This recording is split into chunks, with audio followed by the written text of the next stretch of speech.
The following is a presentation of The Day.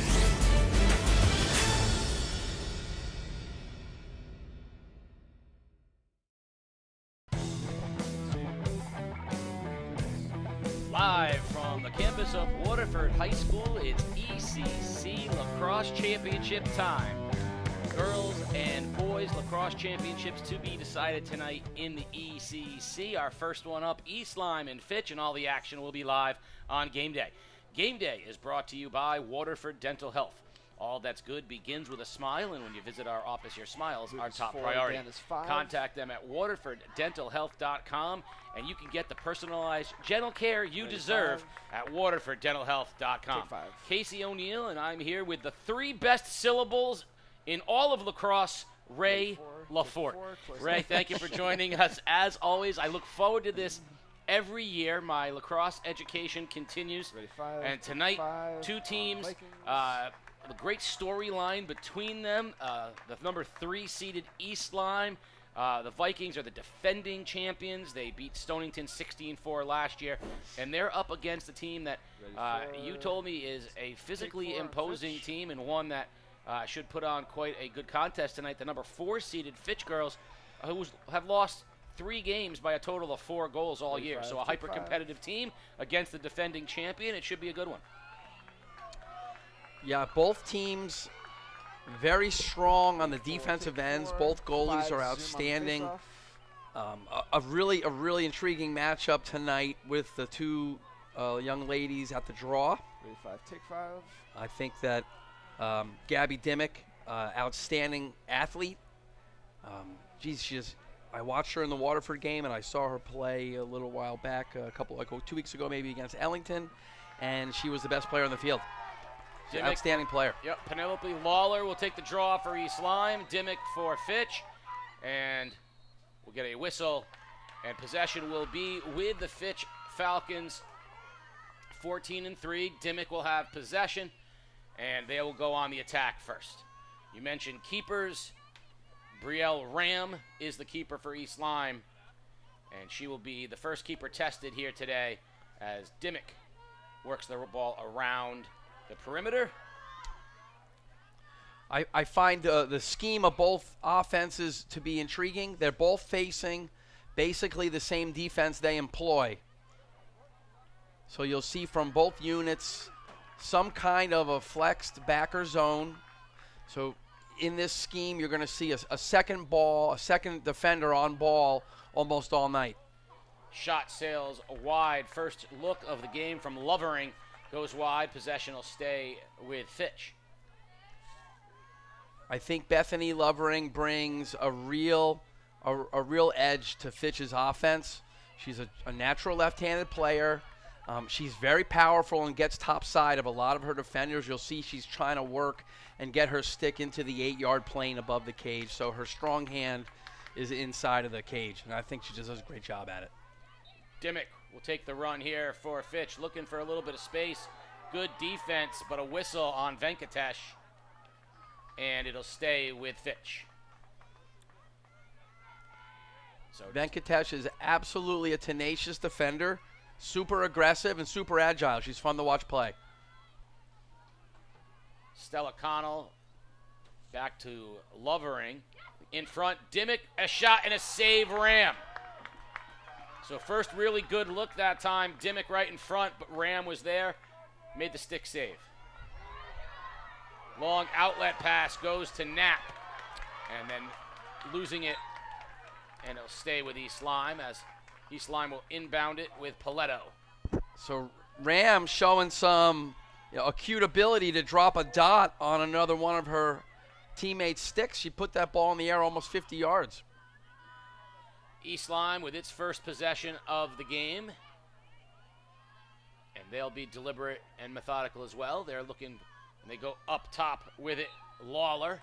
And we have a whistle, so East Lyme will be on the advantage here with Penelope Lawler. Straight up, she's going to look to get a shot here on Brookhart. Elena Brookhart is the Fitch goalie. Lawler rushes, shoots, and scores the first goal of the game. Penelope Lawler of East Lyme And the defending champs go on top 1-0 with 9:11 remaining here in the first. Sometimes as the games kind of pace themselves out, the free position shots and the small strategies that the ladies are employing in those. So there was just the straight fake high, shoot low, first shot of the day. And I'm curious to see how that plays out as we sort of march along here. And an interesting note, when Fitch had their same opportunity, it wasn't straight on. It was off to the side, a little bit easier to defend. That's a tough one for the keeper. Head-on rush right off the bat. Haven't had a chance to see anything yet, and I've got an unmarked person coming right at me. Draw control to Venkatesh. Venkatesh up ahead, Kaczynski.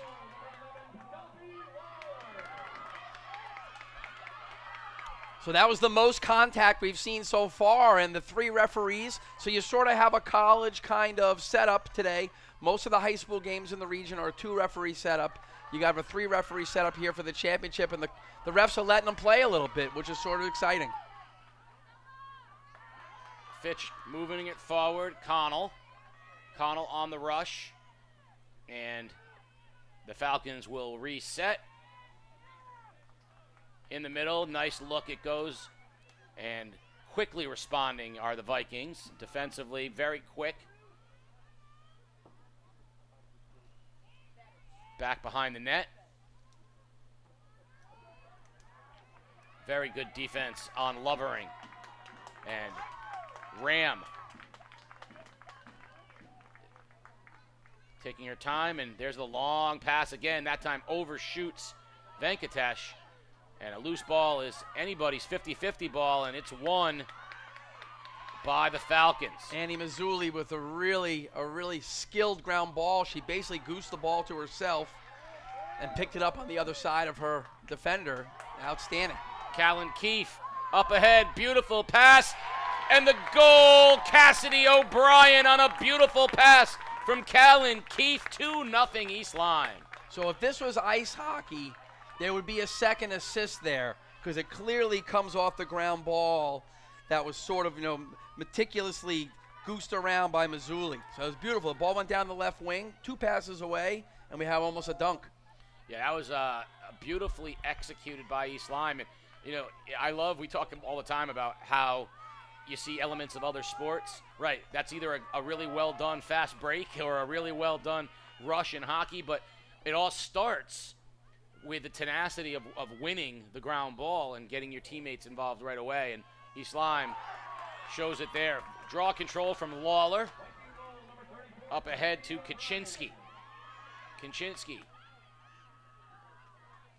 Dump in the middle. Shot and a goal. Lily Paletto.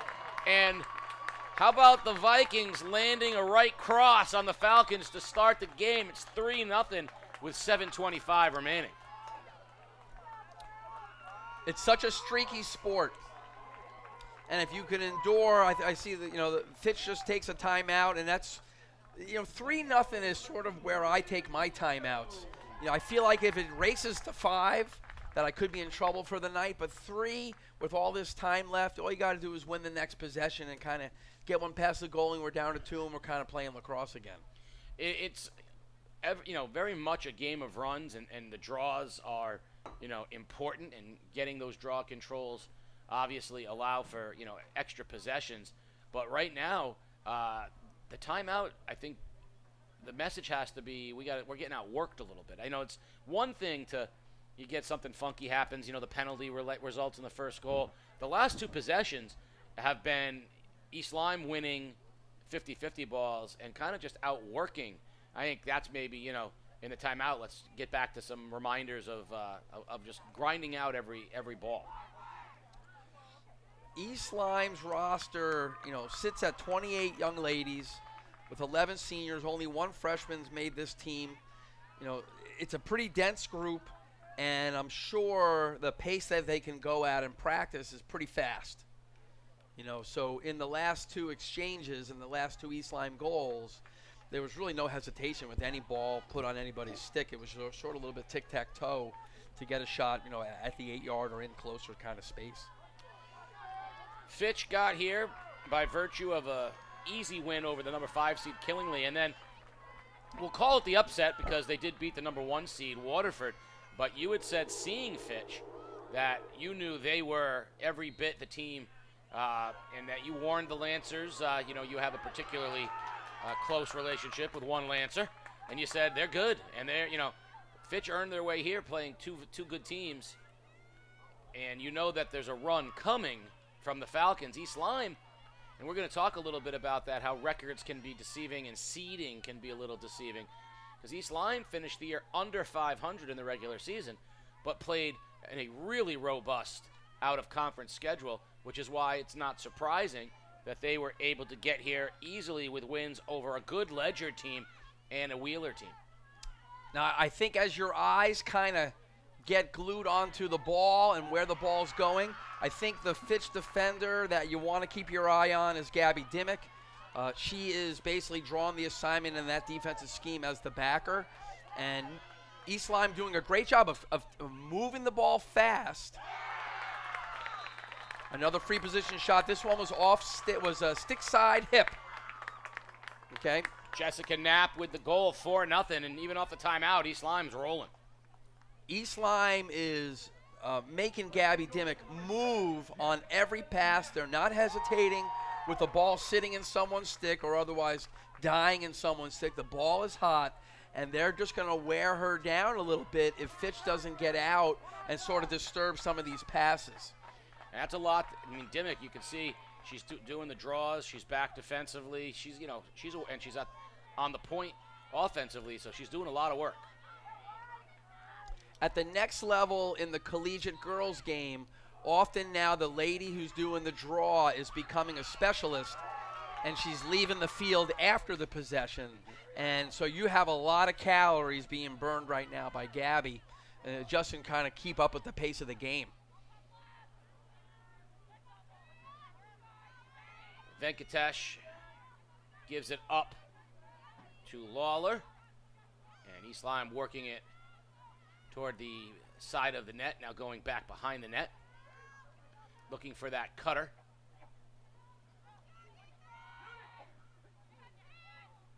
Beautiful look inside, but it gets through everybody. And there's the ball that Fitch needs to pounce on.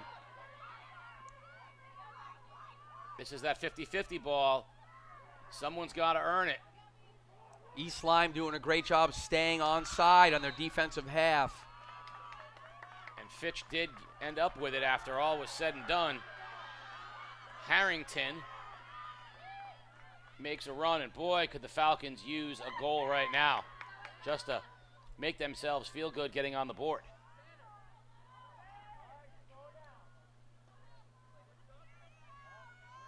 Connell back to Dimmick. And Dimmick over to Bergendahl. On the defensive half for Fitch, number 12, Elizabeth Derry, becomes the backer, basically doubling the ball upon all possessions and as the ball swings. So Fitch is going to need to move the ball faster to get her a little bit run down. Dimmick sent the shot wide of Ram. And great defensive effort from East Lyme. No whistle. Finally, we have one. It'll stay with Fitch.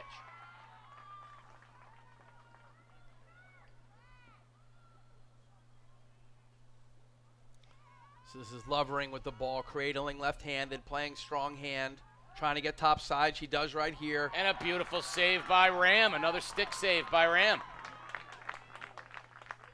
Strong side, dropped it down. That's two in very similar spots that Ram got to. So the Fitch ride leaves the goalie alone. So every player on the field right now for East Lyme is marked foot for foot by a Fitch defender. So right now people just have to kind of separate from each other and make space. Good pass. It goes to Kaczynski. Kaczynski up ahead to Paletto. Nice. Paletto, she got hit by Lovering, so East Lyme will remain in possession. Paletto gives it up to Knapp. Lovering really was diligent timing up her stick check right there on Paletto.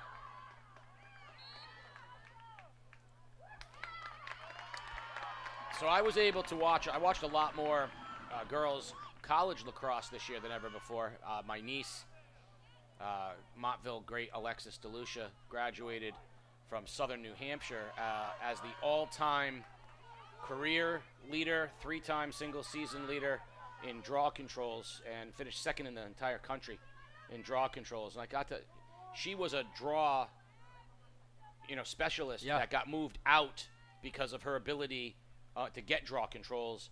I got a chance to really watch and talk to her about how it's becoming a special. There are more and more specialists, kids who are brought in. We see it a lot more on the boys' side with face-offs. We think of face-off specialists, but it's very interesting strategically the difference in the face-off versus the draw, the boys' game and the girls' game, and what the goal, sort of they're trying to accomplish from each. Well, in the girls' game, it's a push and a pull. And some girls are adept at both, and some girls are good at defending one or the other. I hear the ladies' coaches at Coast Guard talk about, how they want to play a strong push. And, another space here is a lot of these girls who are really high-end skill at the draw are super tall. Yes. Stella Connell will have it here. Best chance Fitch has had on a free look. She makes the rush, takes the shot, and it trickles in through Ram, and you can see Brielle Ram disappointed. She had body on that ball. That ball, she got a piece of it, couldn't locate it. It trickles in, and a much-needed goal for Fitch. They're on the board. It's 4-1 with 1:44 remaining in the first. You could tell by Brielle's reaction that she was tracking that ball well and just didn't get enough of it. But she got some of it, so right now she's feeling like, I can close that space off the next time I see that shot. I mean, you see, in all sports, sometimes, you're seeing the ball really well. Hitters will talk about how they're seeing the ball really well. You can tell as a goalie, she's seeing the ball really well right now. She made a couple of saves where she tracked it the whole way, and disappointed when that one got through. And there's a beautiful step in from Carly Batty, and it's going to allow Fitch to go on the attack. And they're going to get the whistle. We were talking earlier before we started the broadcast that this is one of the first times that we haven't been blinded by glare. It's right. Right? So at the same level, you have a nice overcast day. This is a high batting average day in baseball. That's right. And right now the goalies are probably feeling like they're tracking the ball pretty good. Yeah, that's a great point. In came Dimmick. She'll get the whistle. No, that's a great point. This is a great hitter's day. You can see the ball. It's a good sky. But I think you're right. The goalies probably are seeing the ball better than they ever have. I'll tell you a quick story after this rush here. Dimmick fires and scores. Gabby Dimmick. Now, that's the first shot we've seen down there against Ram. Let's see if that's something they go back to. Up till now, they've always gone low. They haven't gone high yet, but they went low. And she was off stick. All the saves so far has been stick side. Right. Exactly. So we'll see if that's I'll say another one. Gabby Dimmick really decided, I'm just going to go high heat. That's the first free position shot we've seen where the players aren't trying to advance forward. She just planted her feet and ripped a heater. 4-2, and under a minute remaining here in the first period. Fitch stabilizing themselves here, and Venkatesh steps in, nicely done, and takes it the other way for East Lyme. Venkatesh on the run. Oh, beautiful move, sidesteps, another one, and it's going to end up in a free possession.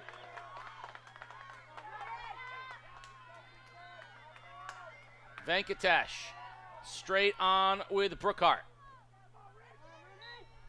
Riddy Venkatesh in, shot, and a save, Brookhart. Got a shoulder on it. That's a big ground ball right there by Paletto. And that'll take us to the end of the first period. 4-2 East Lyme. Stabilizing the game, though, is Fitch. We'll see more coming up. You're watching Game Day live on theday.com. All that is good begins with a smile. At Waterford Dental Health, your smile is our top priority. Our entire team is dedicated to providing you with the personalized, gentle care that you deserve. Part of our commitment to serving our patients includes providing information that helps them to make more informed decisions about their oral health needs. Our website is a resource we hope you'll find both useful and interesting. Contact us today at waterforddentalhealth.com. Game Day is a production of The Day Publishing Company. If you'd like to support Game Day and help us continue to bring you the best in Connecticut high school sports, please consider purchasing a print or digital subscription to The Day at theday.com/subscribe.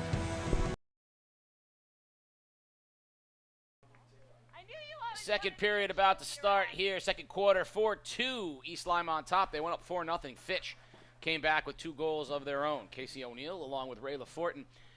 I was down on the field before the game. I was going to make sure we got our pronunciations right.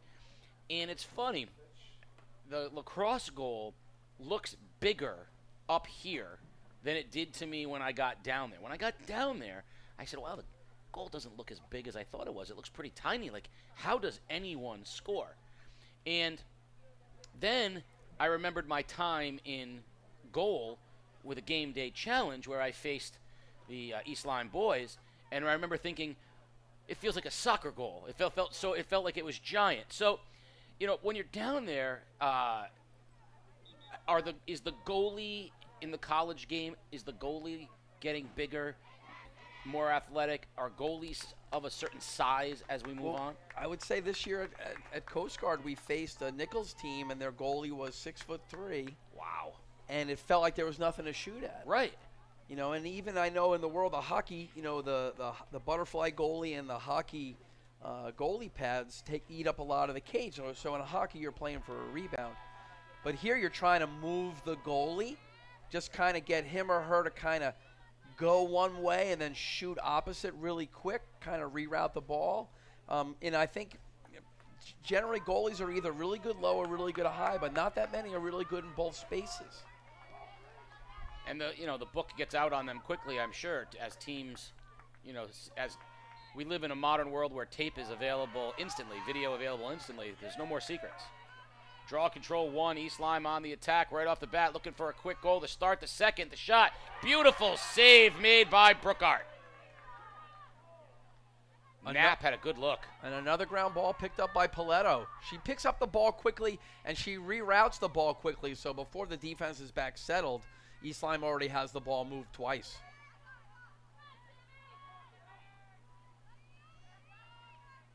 So Dimmick swinging around as the backer. East Lyme trying to visibly pick up the tempo here. You can see them trying to be a little more deliberate with their runs. There's a beautiful run. Venkatesh goes high and scores. And she absorbed a hit right as she let it go, and that might get a card. It has. There's a yellow card being issued against the Falcons. Venkatesh on a beautiful cut got the shot off and scored, and it got hit. You know, the thing to notice on Riddy's catch shoot is I don't even think she cradled. You know, the ball hit the strings of her stick and the ball was propelled back forward, you know, really before the goalie could even, you know, kind of reset. And she went high. And it was she got a lot of pace on that shot for not having much time to do anything with it, but it was the first shot up that high. The last time Brookart was able to make a little bit of a shoulder save, not on that one. 5-2, East Lyme goes on top. The officials are going to confer, and we either have 2 very short officials or 1 very tall official. You're talking about the length of lacrosse players, right, and how some of these girls down here, the size, it's hard to understand just how tall and how imposing some of them are. You look at the 2 keepers, and you can see the size, for example, of Brookart. She is as tall, almost as tall as the cage is. You know, so she's sitting at probably 5'9", 5'10", right? The top of her helmet's only showing us 3 inches of net between the top of her headgear and the back of the top post. So, you're definitely seeing less goal to shoot at. Vikings really quickly on the attack. Swinging it around. There's Venkatesh on the cut again. Oh, she had it, lost it. And it rolls into the net. Venkatesh will get credit for it. And Brookhart is miserable right now because she was going after the ground ball and didn't think, wait a minute, this ground ball is going into the net. So as East Lyme swings the ball down onto what would be called a lacrosse goal line extended, the line crossing the mouth of the cage, as they swing it down, they're drawing Dimmick all the way down into that low cornered space, and they're getting a single cut. I'm surprised that this first cut coming at Fitch is coming so clean. Riddy's doing it very quickly, and there's not a lot of hesitation out of East Lyme right here. They're sort of attacking down the middle of this defense off the first cut. I would think once Fitch kind of grabs onto this first cut, East Lyme's going to have to roll a second young lady through. Ball is loose, and who's going to come out of it? Fitch, but we're going to get a whistle. And it's going to be East Lyme ball. Vikings went up 4-0. Fitch cut it to 4-2, but 2 quick second quarter goals by East Lyme has it back to a 4-goal differential at 6-2 here as the Vikings are defending their ECC championship from last year.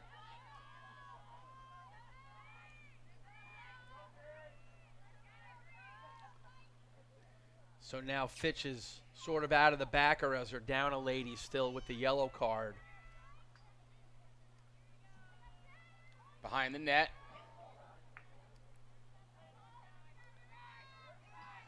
East Lyme has found a lot of success with that middle cutter. Venkatesh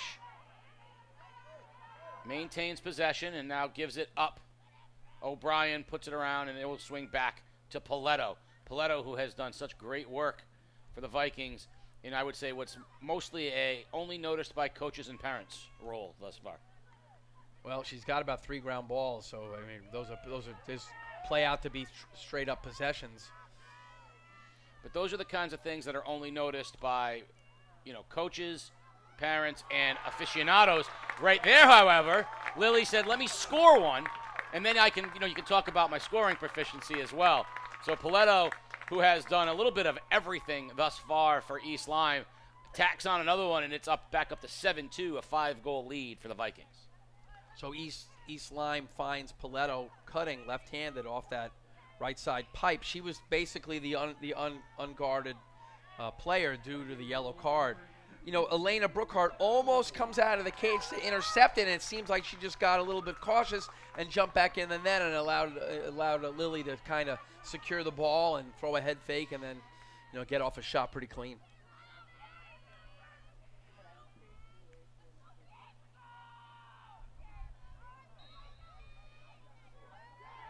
Draw control taken by Knapp. East Lyme with the rush. Dumped down in front, and a beautiful pass. Back and forth, Keefe and Kaczynski, and the Vikings are rolling. They're on top now, 8-2. The yellow card in the high school girls game being a 2-minute penalty and being not releasable. In the guys game, generally these penalties become releasable after the first goal, but East Lyme is kind of taking advantage, pouring it on right now as they keep getting draw control. And they're kind of, any momentum Fitch had at the 4-2 mark, coming into this second quarter has kind of completely been extinguished. Well, ironically, this is how Fitch in some ways got here against Waterford when they had a similar, but they had a 2-person advantage, and you said scored 3 goals in that time frame. Is that right? Yeah, Fitch took advantage of a second yellow card in their game in the Waterford-Fitch semifinal, somewhere middle of the third quarter, where they poured it on and pumped in 3 goals, and it kind of set the tone for the rest of the day. Fitch now down 6, desperately needs to kind of restabilize this thing. It was 4-2, but the second quarter has been all East Lyme. There's a steal from Paletto. She quickly gets it to Lawler, and right away East Lyme back. So even though Fitch wins the draw control, one pass off the draw control, the ball's on the ground. Paletto comes up with another ball. That's like the 4th loose ball that Lillian's kind of found tonight. Paletto behind the cage, looking for the cutter, and Fitch does a nice job. And a good step-in defense that time, but they're going to have to win this. And instead, it's O'Brien, the freshman. Fitch has really struggled on the loose balls. Those 50-50 balls have been won predominantly by East Lyme. You know, one thing the naked eye sees from my space is that East Lyme is really playing with three girls on the field who are playing as natural left-handed players. So Paletto, Kaczynski, and Riddy Venkatesh, they're all playing as natural lefties, so it kind of has a lot of symmetry with the right-handed players as the feeds are coming. Because right now all the goals are being scored off of the defense's right side from the left-handed players of East Lyme. Brookhart came out, disrupted things, and a beautiful save, Brookhart. She made a save as Knapp was point blank. Venkatesh steps in for the Vikings, though. There's a steal in front and a whistle as Kaczynski got hit, and so it's going to be an East Lyme possession here. They'll have the opportunity in front with a 8-2 lead. You know, and all the while that East Lyme has just had this massive swath of possession, you know, Fitch offensively is kind of being backburnered. You know, I was looking forward to seeing Bethany Lovering kind of play as that strong-handed, left-handed player for Fitch, and we really haven't seen her affect the game yet because they just haven't had the ball quite nearly as much as East Lyme has. Saved by Brookhart, but the Vikings maintain possession. It's got to be tough for the Fitch defense. They are working hard right now, but East Lyme has done such a great job maintaining possession.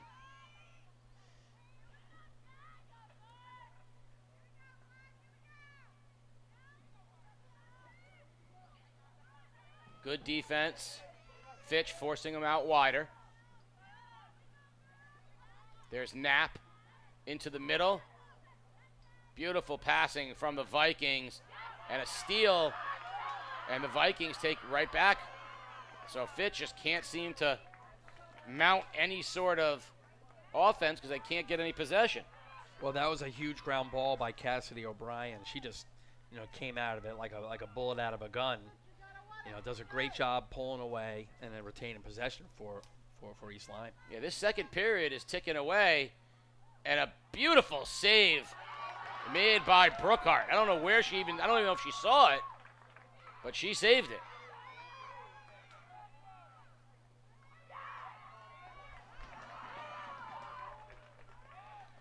Fitch now with a chance to make a run of their own. Here's Dimmick. As we're under 6 minutes here in the second. In front, nice save from Ram.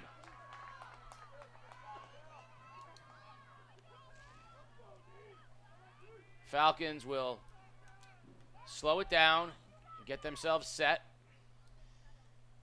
and start their possession.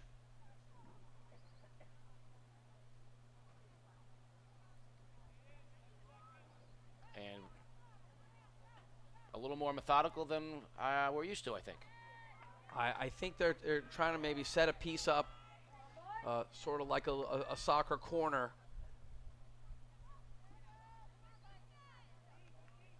In front, there's Dimmick, and a beautiful save by Ram. Dimmick doing a great job of weaving through a couple of stick checks from East Lyme. Maybe got off a shot at 5 yards, but Brielle Ram just sort of ate it up. And really, you know, Dimmick, that wasn't a high velocity shot. It was a close proximity shot, and Ram clearly saw it. Inside of 6 yards. I mean, Fitch can't, at this point in time, they haven't gotten a better settled shot besides a free possession shot. They haven't seen a better shot yet. That's true. And a great defensive stop there from East Lyme, getting a body part on it, and the Vikings will retake possession.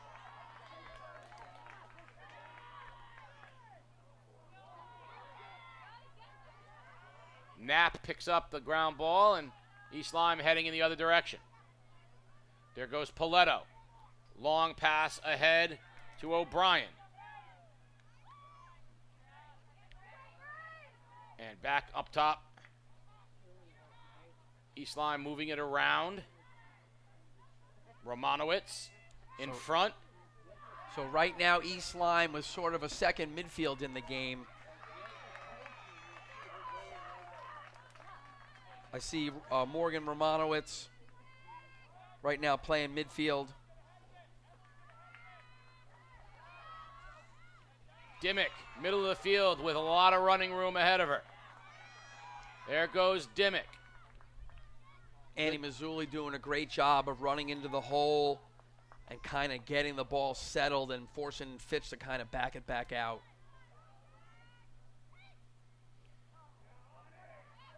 Ground ball picked up. And retaining possession is Fitch. 3 minutes and change remaining. It's been 4-0 in this period, this quarter. It's been all East Lyme. Fitch really needs a goal here to settle things down. A nice feed to a cutter right there from Lovering. And it sort of pinches the East Lyme defense and draws a free position shot for Brooke Bergendahl. And they need one in the worst way.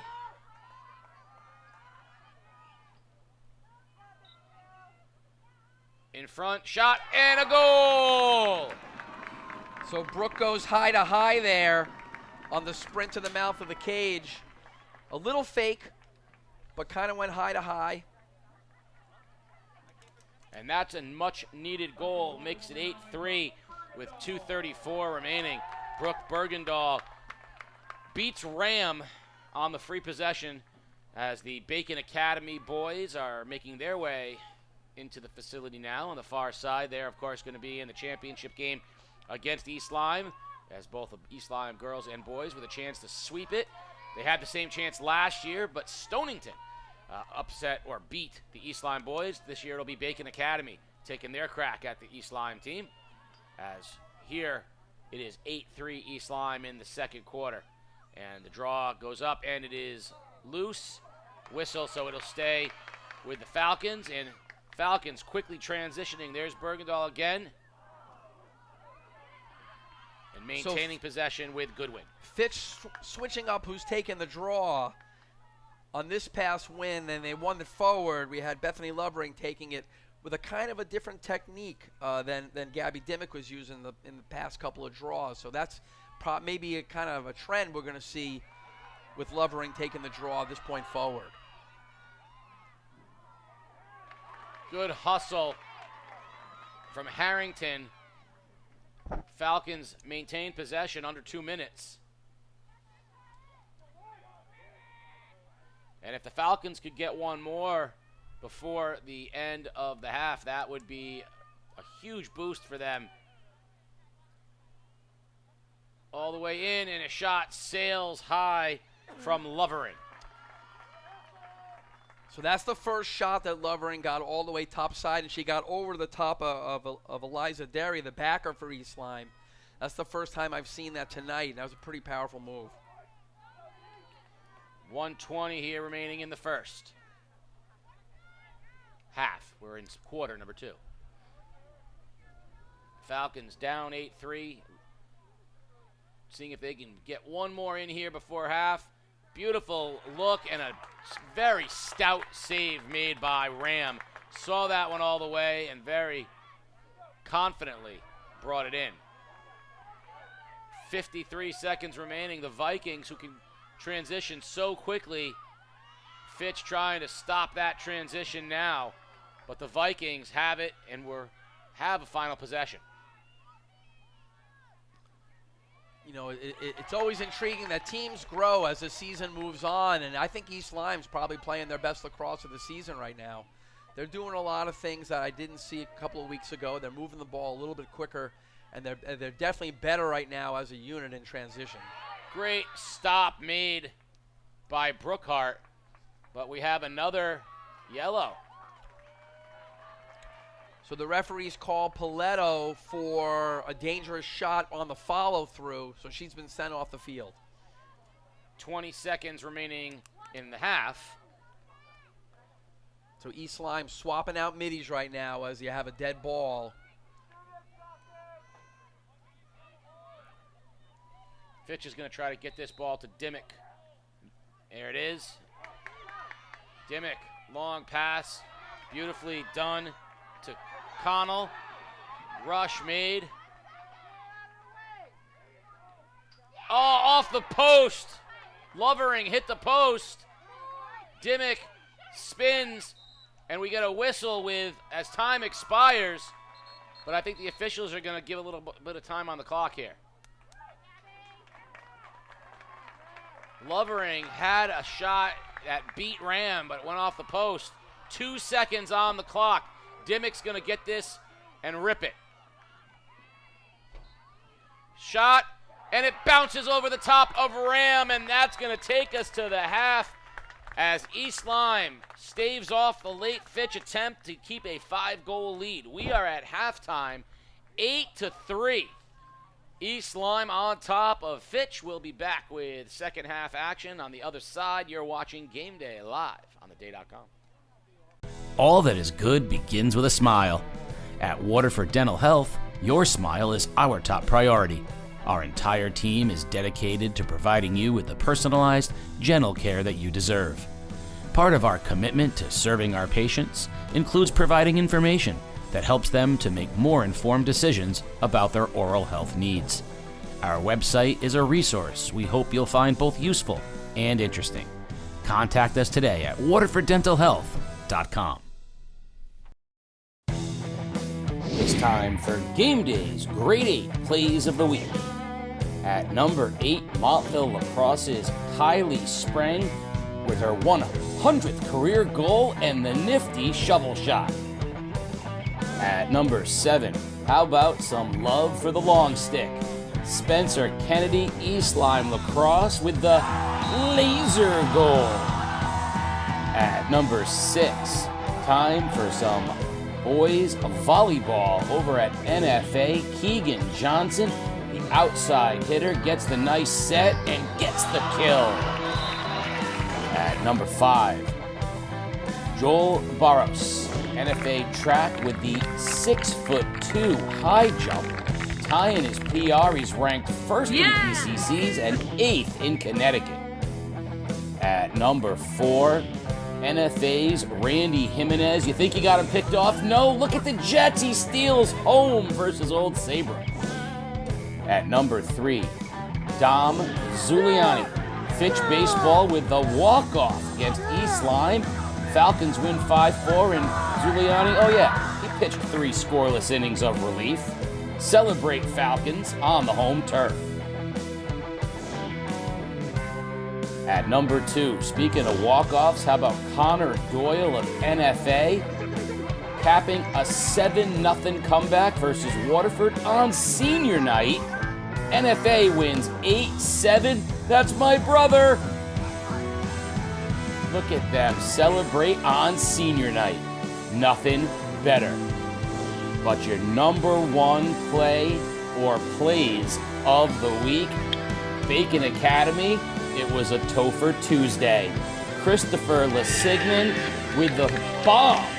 2-run jack, his first varsity home run. Well, let's do it again, Chris. Almost the same spot, but you know what?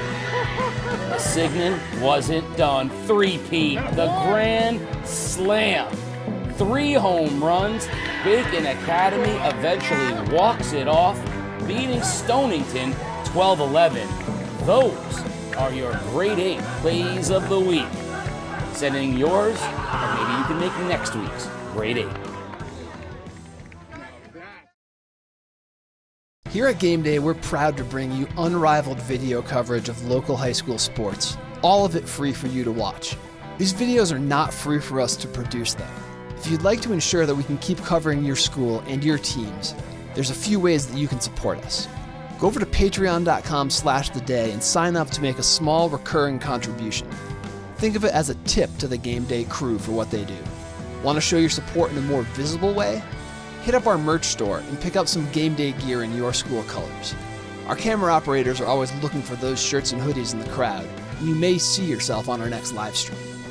We get a lot of support from businesses in our community, and if you'd like to join them as a sponsor, send us a message and we can connect you with our advertising staff. Finally, The Day is the organization behind everything we do here at Game Day. If you want to support The Day's community journalism, consider a print or digital subscription at theday.com/subscribe. All that is good begins with a smile. At Waterford Dental Health, your smile is our top priority. Our entire team is dedicated to providing you with the personalized, gentle care that you deserve. Part of our commitment to serving our patients includes providing information that helps them to make more informed decisions about their oral health needs. Our website is a resource we hope you'll find both useful and interesting. Contact us today at waterforddentalhealth.com.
(8-3).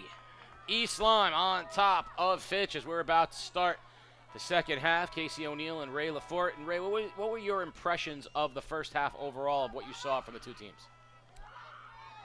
I thought that Fitch did a good job surviving late, and I think that they got a little bit of life in themselves here, getting off a couple of shots late that they hit pipe, and Gabby Dimmick had a free position shot with like no time left in the half, and I think that could have thrown some life back into their tires, pumped them up a little bit. They've made a strategy change here with Lovering now taking the draw, so this is now the second draw possession in a row that Lovering's won. They moved Gabby Dimmick to the circle. So, and that's just kind of a rock, paper, scissors thing with style of draw, whether you're a push or a pull.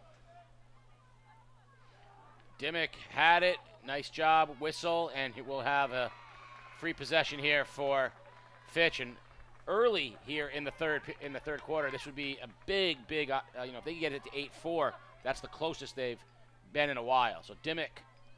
So last time Gabby went high to high here off the free position, just kind of cranked the heater in. I'm curious if looks like she's set to take a hard shot. And this time she goes low and beats Ram low. Dimmick brings Fitch to within 8-4. A much-needed goal here to start the second half for the Falcons. The technique of the ladies taking the hard heating, kind of a free position shot. That's really swung the last couple of years. There's been a big change in the girls' lacrosse sticks.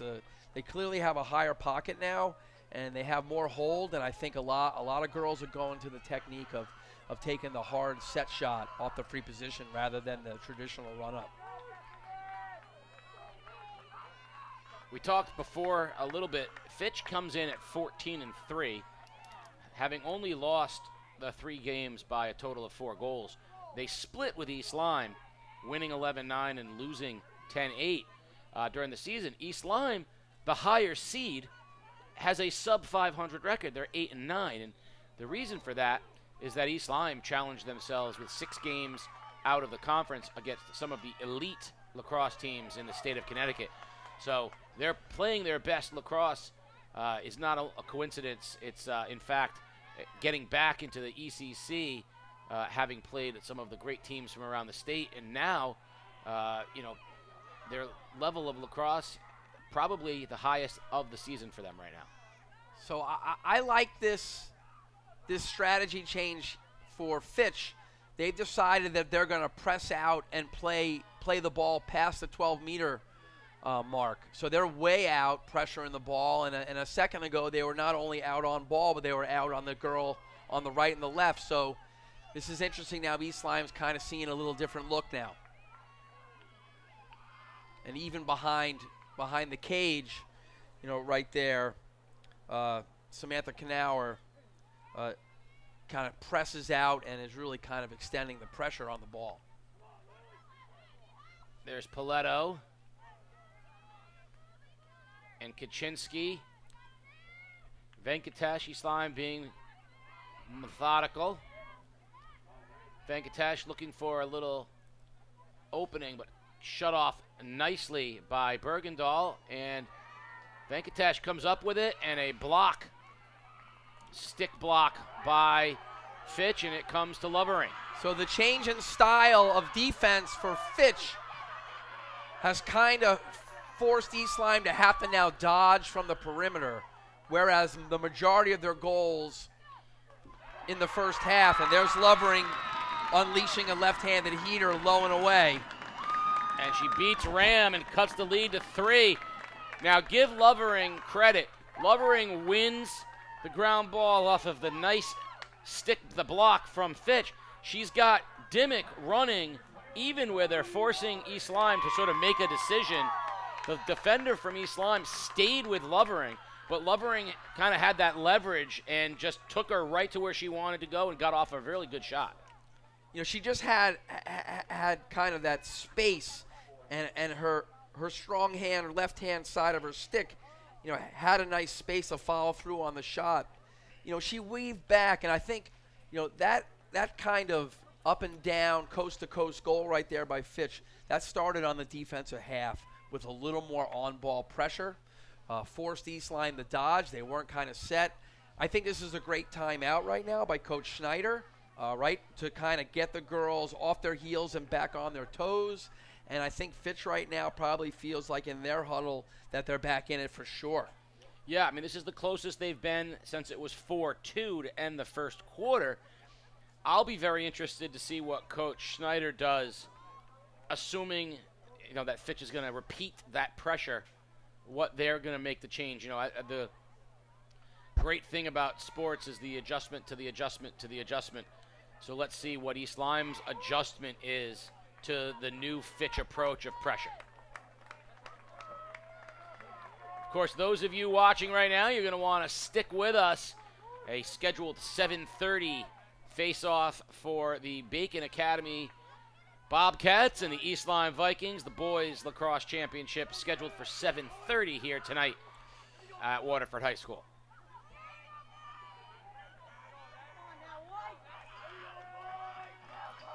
Lovering will take the draw against Lawler. East Lyme wins the draw control with Knapp. And let's see what East Lyme does now. Fitch again extending the pressure a little bit. Venkatesh. And the ground ball is picked up by Fitch. And immediately turned over to Knapp. East Lyme regains possession. I think a little bit of a rushed transition attempt for Fitch. You can see Fish now stepping out. So this would put, if East Lyme can beat the step out, this would put them one-on-one with Gabby Dimmick, who's the backer, who's previously the last remaining defender to any perimeter dodge.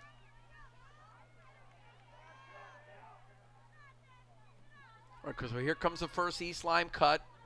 Second cut getting timed up. They don't see it. And Brookhart gets the possession. We have a whistle, and it will be Falcon ball. So the possession will start with the goalie, Brookhart.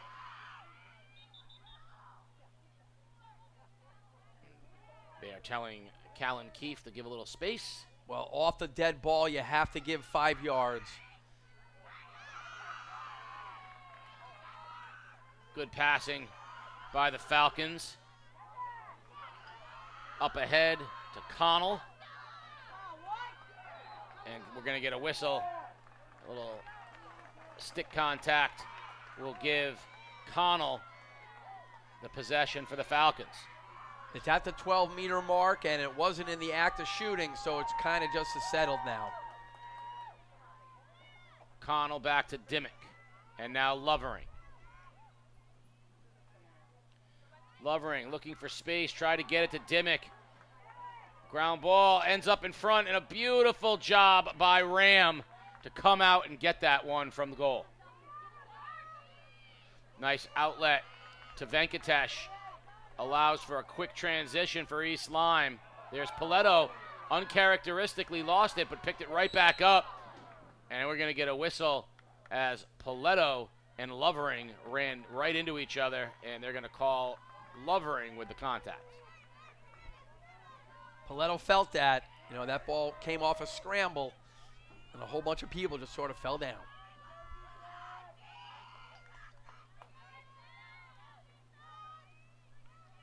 Here comes the first cut from East Lyme. Good job again. Fitch, I mean, the pressure is right now is definitely bothering East Lyme a little bit. They're going to have to adjust to it.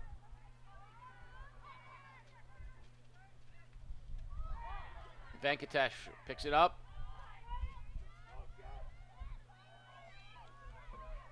Nice job by Gabby Dimmick taking the space off the last ball. The defense is doing a nice job of covering up the uncovered girl within 2 passes. There's a cut in front, and a shot, and a score. Paletto puts it away for the Vikings. And back to a 4-goal lead. It's 9-5. So Paletto makes a quick cut coming up from below goal line extended. Left-handed, she catches it, she makes a little head fake, she steps back, a little bit of a step back kind of jump shotty thing, gets her stick free, and she finds the low outside corner of the pipe. So every time Fitch has made a run, East Lyme has had an answer. The last time Fitch made a run, East Lyme answered repeatedly. Fitch definitely needs to not allow that run to happen again. East Lyme has found a way to not just answer, but bounce back hard. And here comes a draw back to the original pairing.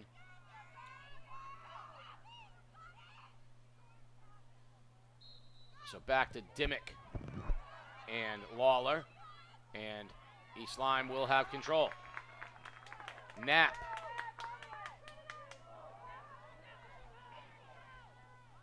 So East Lyme now with the second midfield unit.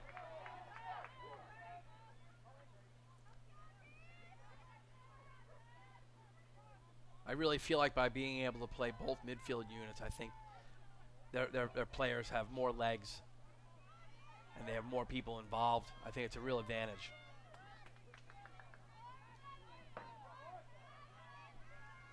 Lawler, as we're down close to 5 minutes remaining in the third. Back to Lawler. East Lyme looking for that cutter.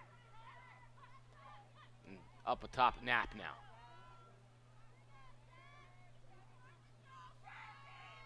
Fitch not putting quite as much pressure on as they had a minute ago.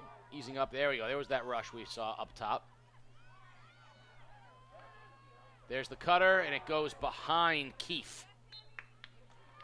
You know, in order to keep up with the tenacity of the pressure, it's going to run your legs out. You know, so there's a cause and effect. I'm not sure you could do it for 60 minutes or in the girls' high school game 48 minutes. And like you mentioned, with East Lyme playing a second midfield unit, and Fitch not able to do that as much, it's double taxing on the legs. Here comes Connell. Lots of room. Strong run.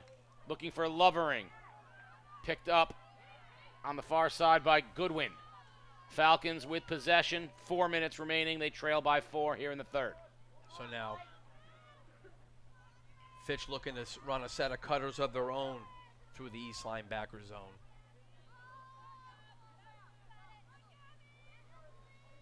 Dimmick and Lovering. Lovering, the lefty. Nice defense from East Lyme. Lawler doing a great job on Lovering. Lovering gets some space. Shoots just wide. Beautiful job by Asiala. Getting it now back into the possession for the Falcons. So Lovering now behind the cage. She leads the Fitch team in assists, and you can see why. She's got so many right-handed players coming towards her left-handed stick. You know, that's clearly a lot of the chemistry of the team. Dimmick wins it, and it's going to get the whistle.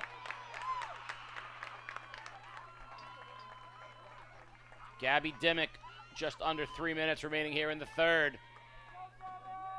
With a possession, could draw Fitch to within 3.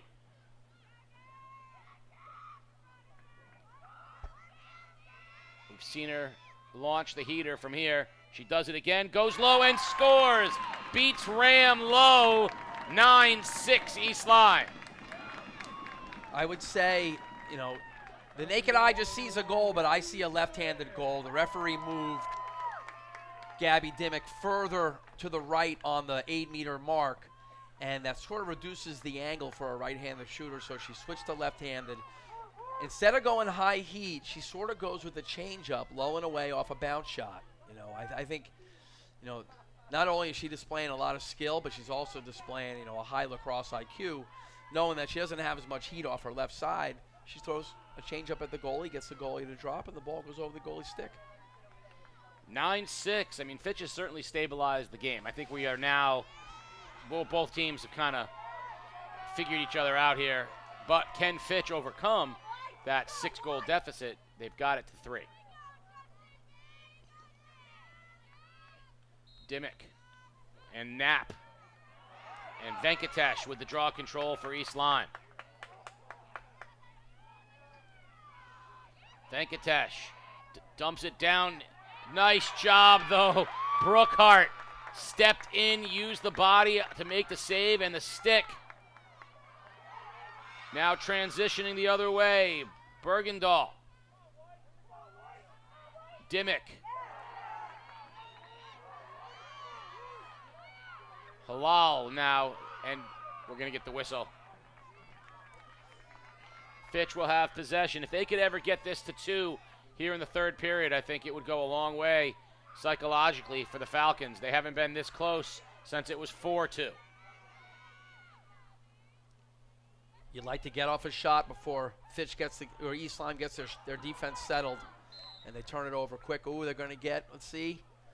Referee keeps the ball in Fitch's direction. Going to get a hold, Yep. and it's going to give them a possession, and I believe it's going to be Dimmick, or is it going to be, no, it's going to be Connell. So Stella Connell, point blank, rushes, shoots, and a save Ram. And that shot was definitely bothered. That stick didn't get all the way through. Yeah, I think Riddhi Venkatesh got a piece of that on the follow-through.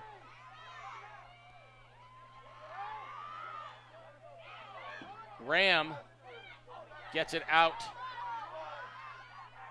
And a steal. Falcons get it to Lovering. Lovering's got some room, makes a run. Gets in front, shoots, no, denied by Ram. 48 seconds remaining here in the third period.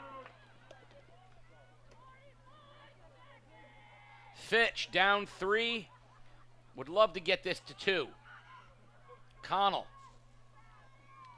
to Lovering. Lovering makes her move, denied, and banged down, but the whistle. Lovering gets called for a charge. I can see that. I don't know. I mean, I don't know enough about the girls' rules to know, but that makes sense. Just Well, in how she, you know. The East Lyme defender had their feet set in the space. Down under 10 seconds remaining. I don't think East Lyme's going to get a chance to shoot one here. Nope. Fitch either. We're going to end up at the end of 3. Fourth quarter action coming up. We've got ourselves a good one. Can East Lyme hold on, or can the Falcons dethrone the champs? It's 9-6 Vikings. We'll come back. You're watching Game Day live on theday.com. All that is good begins with a smile. At Waterford Dental Health, your smile is our top priority. Our entire team is dedicated to providing you with the personalized, gentle care that you deserve. Part of our commitment to serving our patients includes providing information that helps them to make more informed decisions about their oral health needs. Our website is a resource we hope you'll find both useful and interesting. Contact us today at waterforddentalhealth.com. Game Day is a production of The Day Publishing Company. If you'd like to support Game Day and help us continue to bring you the best in Connecticut high school sports, please consider purchasing a print or digital subscription to The Day at theday.com/subscribe. We're about a minute away from the fourth quarter of the ECC Girls Lacrosse Championship. The defending champion East Lyme Vikings with a 9-6 lead over the Fitch Falcons, Casey O'Neill and Ray LaFortin.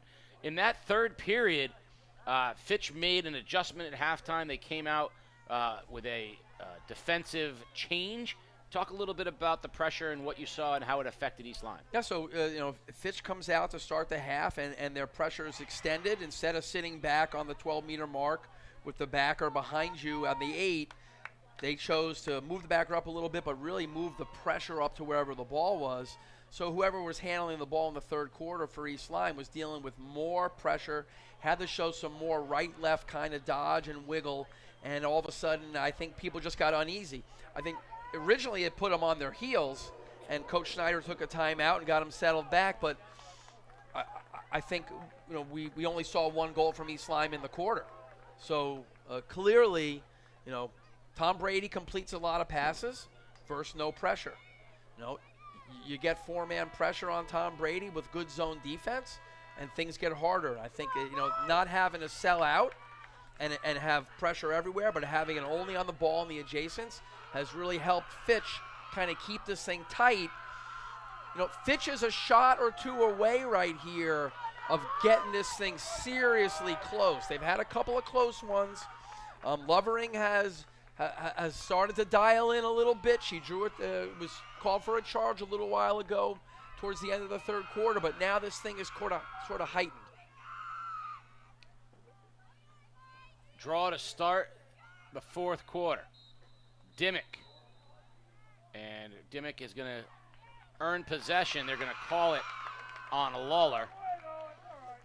Interesting there, Penelope Lawler tries to win the ball to herself by pushing it forward opposite the space of where her other girls are on the circle. That was the first time she's tried to do that tonight. Oh my God.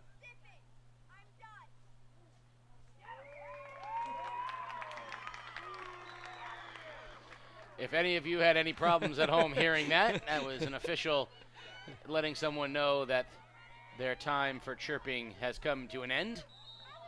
Whistle here, and Lovering is going to have a free possession and in good position. Now she's a little farther away than you'd like, and she does have a defense in front of her, so she's going to probably not let this one fly. But she has such a strong shot. Let's see if she does. One step, looks for some room. Well, you can't unleash that shot because she doesn't have space to follow through. And then Venkatesh. So she really was never open. And Venkatesh just did a brilliant job. And on the other side, Fitch steps in. comes out the other direction with Connell in possession. So Fitch does not have numbers right now in the transition. East Lyme already has +1 on defense to Fitch's offensive set. So this is going to wind up settling real quick. Good look in front. Small space. Nothing there. Great job closing by East Lyme. Fitch gets the ball into 4 yards and has no choice because they never get into shooting space. They have to reroute the ball back out to the edge. Lovering finds Dimmick. Dimmick is bumped and loses it to Lawler. Lawler coming the other way now for East Lyme.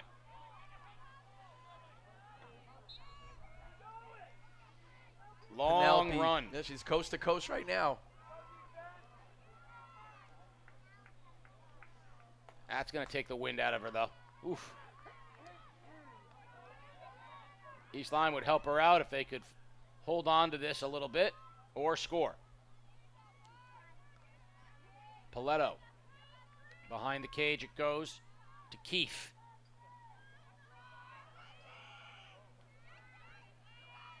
Venkatesh back up top to Knapp. And Lawler has caught her breath, and the Vikings are maintaining possession with a 3-goal lead.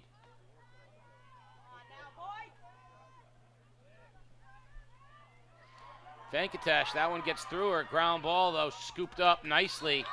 East Lyme offsides on the ground ball, trying to maintain possession.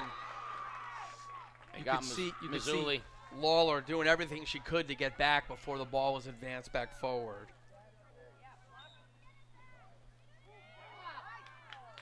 Mazzulli working hard for East Lyme, but loses it, and out of it comes Halal for Fitch.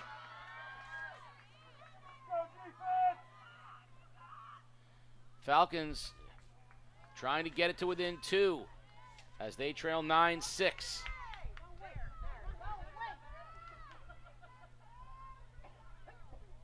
Lovering.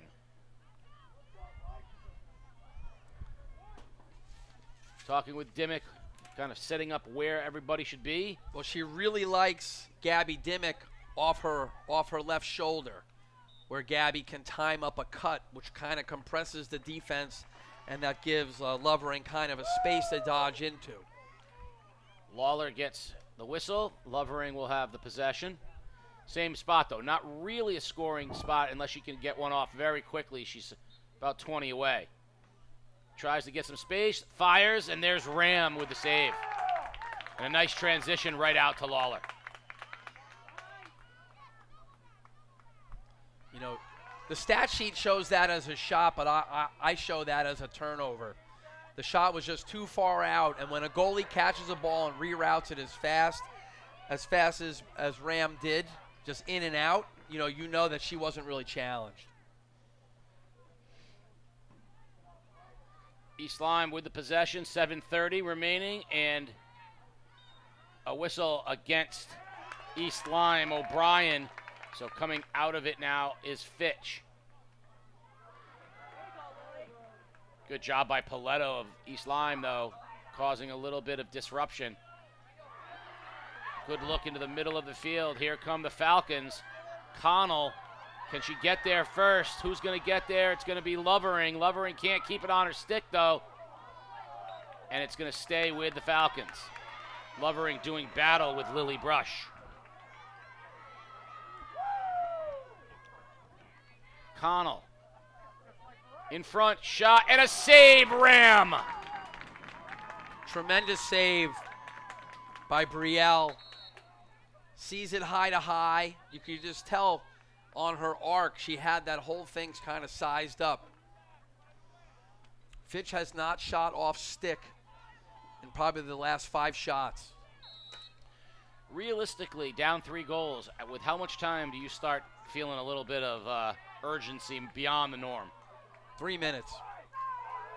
Right now, you're just playing lacrosse, especially in a sport where you can make it, take it with the next draw win.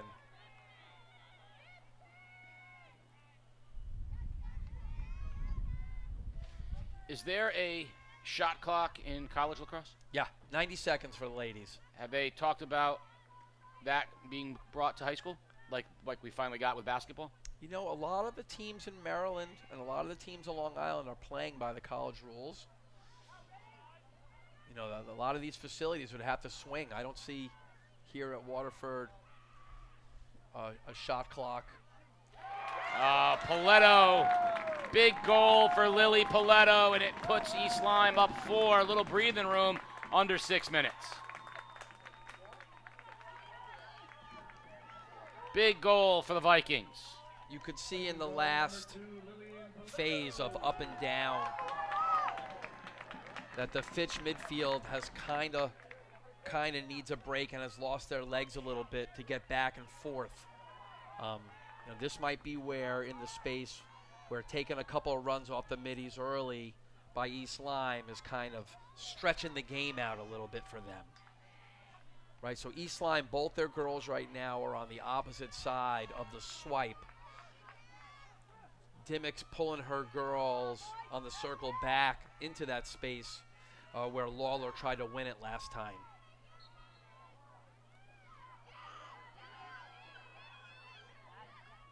That ball is loose. Who's going to come out with it? It looks like East Lyme's working it towards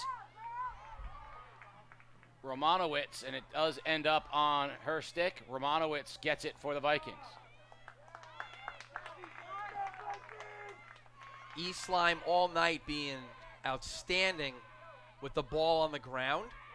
Not only do the girls pick it up fast, but they kick it to themselves, they goose it to themselves. They're outstanding with all that kind of play.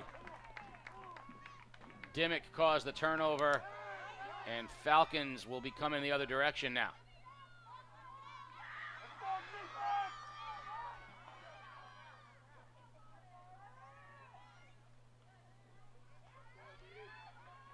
Gonna get it up top. Bergendahl. And now Lovering. Lovering and Dimmick.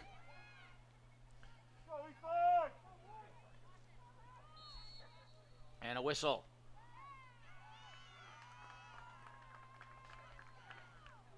Somebody on East Lyme was doing something they weren't supposed to be doing. Well, Lillian Brush might have had a stick close to a head.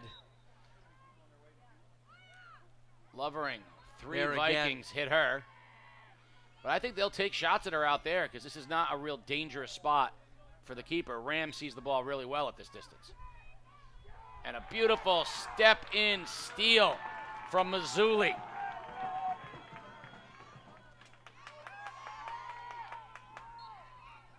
And as we're down into 4 minutes remaining, it's getting close to urgency time for Fitch.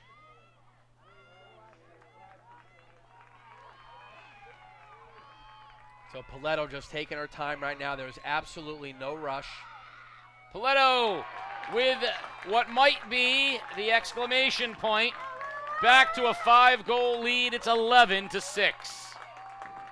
So she sort of lulled the defenders to sleep by kind of backing up towards the end line and just went a little relative motion and took a hard dodge before the backer zone was set up. 3:50 remaining. You said 3 minutes when it was 3 goals. Yep. How about when it's 5 goals? We're there. Coach calls a timeout. Here comes the next stage of the plan. I mean, really, this game has been even from, the East Lyme jumped out 5-0. I want to say 4. 4-0. 4-0. And it's been even, obviously. It's been a 1-goal game since then. It just has, it felt like for, I don't know, all but maybe a quarter, East Lyme has been in complete control. That third quarter really belonged to Fitch. They did a really great job of in all aspects. But right here in the fourth, East Lyme feels like they had that extra gear that they needed to go to. Maybe it's fatigue on the part of Fitch. But East Lyme has done, you can't say enough about stepping up at the right time to get this thing back to a 5-goal lead. Well, they've won so many balls on the ground in the middle of the field, so that's come their way. I would also say that Brielle Ram has made a number of very nice saves, very sharp saves. And if she's letting 2 of those go by, not only is that a goal for Fitch, but that's a one less possession for East Lyme. So what we don't know is, were those saves converted to goals? So right in there could be a 4-goal swing. Well, when I look at, the players who stand out from a player of the game kind of a standpoint, the three that jump, obviously Paletto stands out because of her work offensively and defensively. Venkatesh stands out, but Ram, I think Ram, having that stout keeper means the world. So well, a lot of times, when I evaluate how my team did versus someone, I say, well, did we meet their goals against average? And right now, Brielle Ram for the season averages 9.2 goals against, and right now we're at 6. So right now, statistically, East Lyme's ahead, of their average. I'd be interested to see what her goals against average in the ECC was versus outside of the ECC, knowing the schedule they played. I bet you it's 3 goals less than the ECC, which still puts her ahead, right at or ahead of. She's clearly been very good, and the types of saves she made, tracking the ball the whole way, really, and then quick transitions for East Lyme, not allowing Fitch to really do much after the initial shot. And there's another save by Ram. Dimmick had a good look, but Ram stood her ground, and we're down under 3 minutes remaining. So late in the game, the refs are letting them play. Paletto gets shoved there from the back, causes the ball to go errantly down the right gutter. But a funky bounce ends up back in Paletto's stick.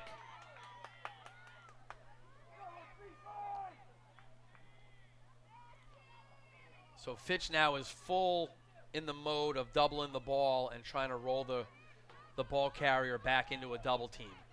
So East Lyme here, a little bit of a test to their throw catch ability under pressure. Right, so they are in the basketball 4-corner keep away. As we're down to 2 minutes and change remaining. Of course, you're going to want to stay tuned after the game for the interview with the winning coach as well as the player of the game. And, of course, 7:30 face-off of the ECC Boys Championship between East Lyme and Bacon Academy. We'll have all that action here live on game day.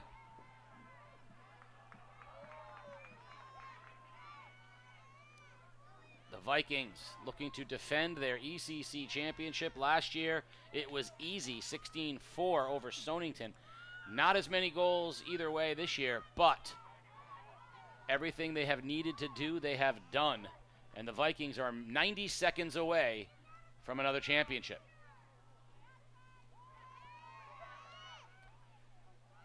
Paletto with the one-handed grab of that one. East Lyme not going to the cage at all right now, keeping the ball on the edge. If they turn it over, they want to turn it over in a corner, not up here in the middle of the field. Just kind of move the ball outside to the corners. Yep, good look in front, and they're just going to keep this one away from Fitch. Down to a minute remaining. 11-6 East Lyme. And pretty soon the Falcons are going to let this one ride. Venkatesh, Kaczynski. Great job by the Vikings. 40 seconds remaining. It gets onto the stick of Brookhart, the keeper for Fitch. And Fitch, with 33 seconds remaining, will have a chance to make one more run, but they're going to end up losing this one on the ground, as East Lyme has done all night long. They have been so good on the ground balls, and here's another one taken by Salick, and 15 seconds remaining. O'Brien.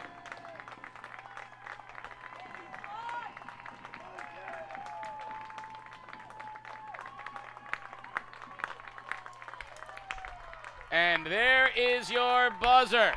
Congratulations to Phil Schneider and the East Lyme Viking girls, as they have gone back-to-back in the ECC lacrosse world. They are champions yet again. For Tatum, Lukowski, and the Fitch Falcons, an outstanding effort, but they lose this one 11-6. We will have the interview with Coach Snyder as well as our player of the game, and of course, again, a 7:30 start for the Bacon Academy and East Lyme boys. But Coach, your thoughts on what you saw from East Lyme?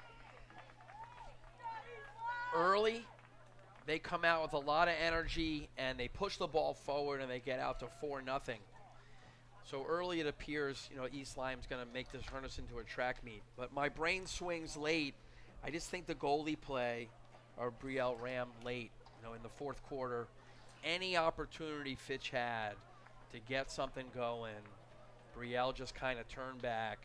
And I was even more impressed with how fast she got the ball out of her stick and turned, an okay shot from Fitch. She turned it into transition going the other way, and it kind of kept the game from ever getting close again. So I think that East Lyme really shows they're a pretty complete team.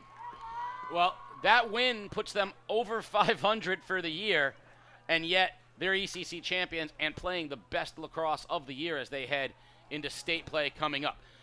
So we are going to go quiet here for a moment, but don't go anywhere because we're going to have interviews with head coach Phil Schneider as well as our player of the game as the awards will be given out to the Vikings after their 11-6 victory over the Fitch Falcons. 7:30 face-off for the boys. All of the action here live on Game Day.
started youth lacrosse in southeastern Connecticut from his 6th year. He loved the sport and wanted to grow the game in all of our towns for boys and girls. Tonight's stage shows that his dream has come true. You want to keep his name alive as we honor tonight's outstanding player in his name. The James J. Corky Award winner for most outstanding player in the ECC Championship goes to, from East Lyme, number 2, Lily Potter.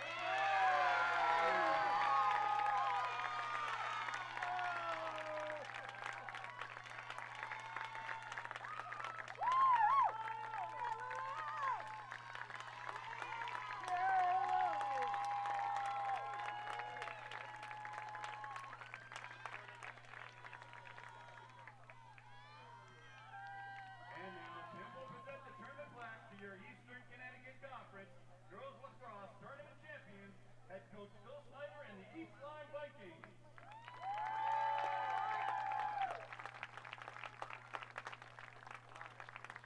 Congratulations.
here with East Lyme Junior Brielle Ram.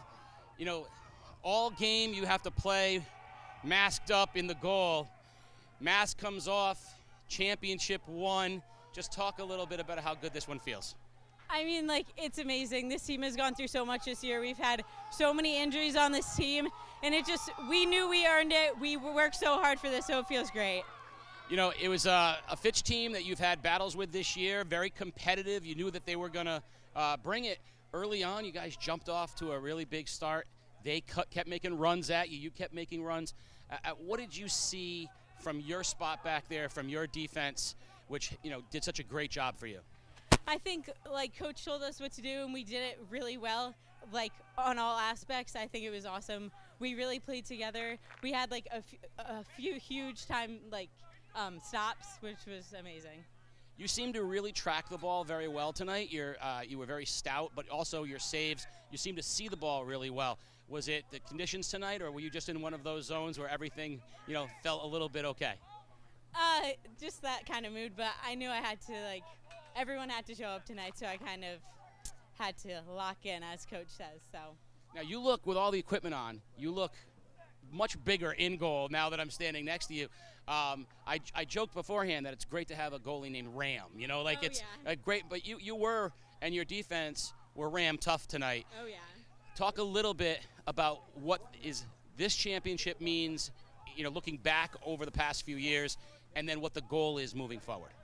Yeah, like, as most people know, like, our whole starting lineup left, and they were all amazing. So everyone had to step into big shoes, and the defense has done such an amazing job with that. And I'm always talking to them because we are always so pumped down there, and we just love it.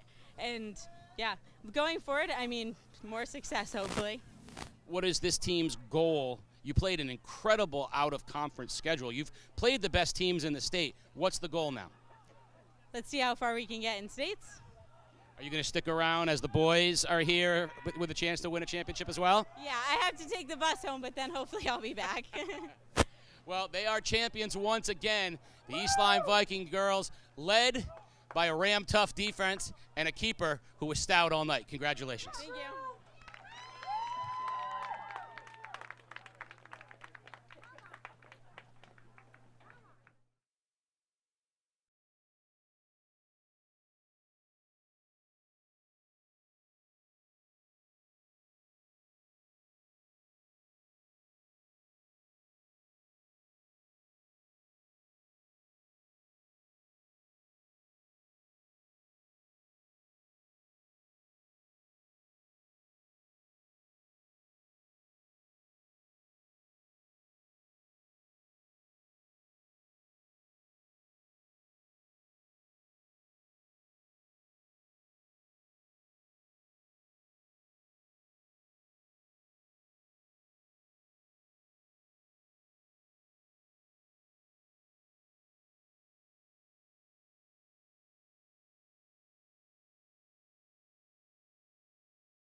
The following is a presentation of The Day.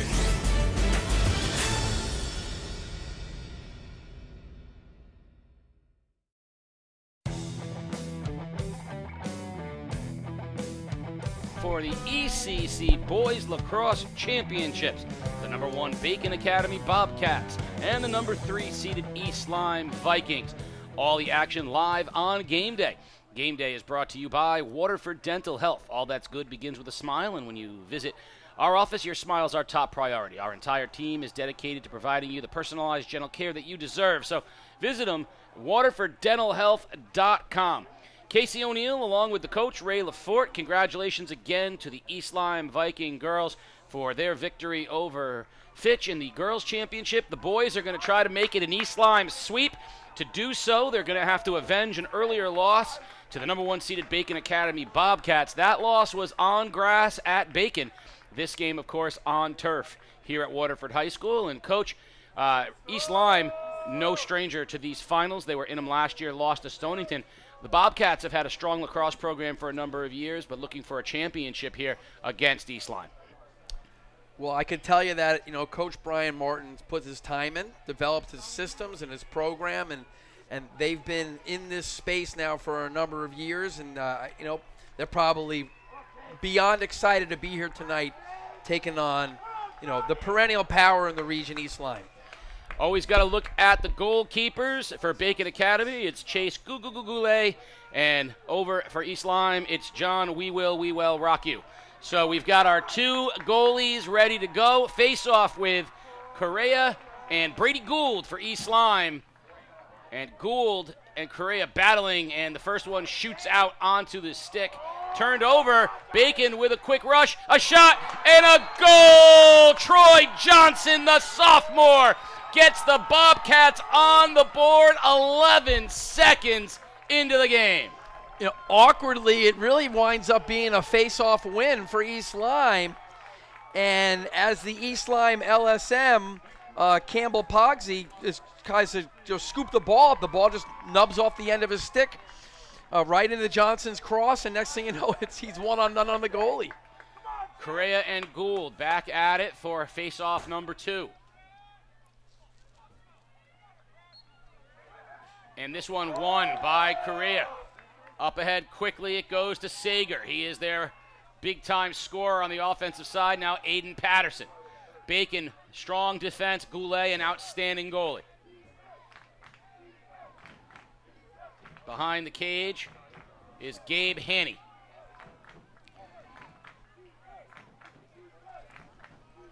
So both teams, scoring-wise, are led by their attack units. The top 3 scorers for both squads are all attackmen. So, generally in high school lacrosse, you see some middies who surface, and I'm sort of curious to how that plays out tonight, the battle of the midfields. Ripping across, looking for a seam, a shot, goal, Sager! He's the sniper, and he ties us at 1. So Sager's East Lyme's leading scorer, averaging 4 goals per game. They carry forward right-handed, throw back to Sager, and then he just shoots low and away. I don't think the goalie actually thought that he was going to shoot that early in the possession. 1-1, and not even a minute into the first quarter. Another win, this time on to Patterson.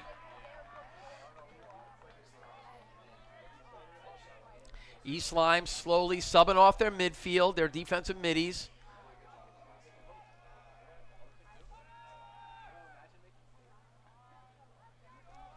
East Lyme working it around the perimeter. Campbell, On the offensive midfield subbing in, you have Sebastian Grayson and Juan Morales Jr. coming in as offensive players in East Lyme's top 6 on the attack unit. Haney to Patterson to Morales Jr. Brady Gould with a nice stick stop, but back into the hands of East Lyme. Fortunate bounce there to Patterson. Vikings maintain possession.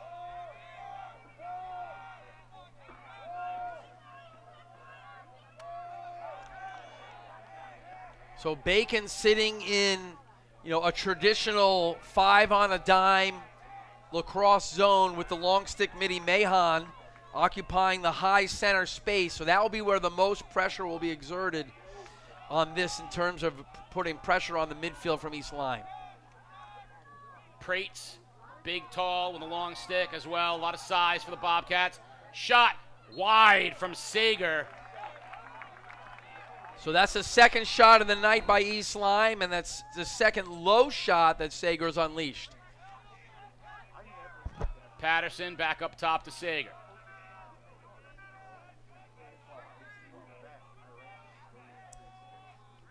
East Lyme working behind the cage with Haney.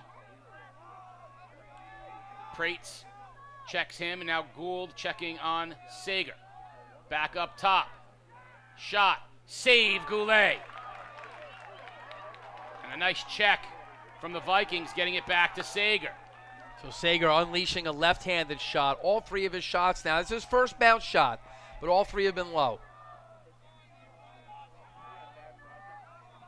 Patterson gets hit from Roderick.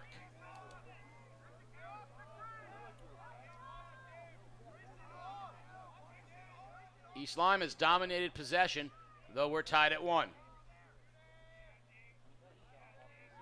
Campbell. Patterson, and again behind the net to Haney. Little dump off to Sager. Sager so dangerous. Up top. Morales Jr. well defended. That's heading to the sideline and keeping it in. Patterson tried everything he could to stay in bounds, but trickles out, and Avatar Disher will have it for the Bobcats.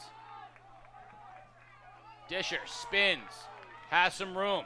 Disher, an excellent football player for the Bobcats as well. One man clear. Disher does a great job, now gives it over to Ethan Lovater. So we also see a zone being deployed from East Lyme versus the Bacon attack. There's Johnson, the goal scorer, now bouncing 33 is Bowden Paul.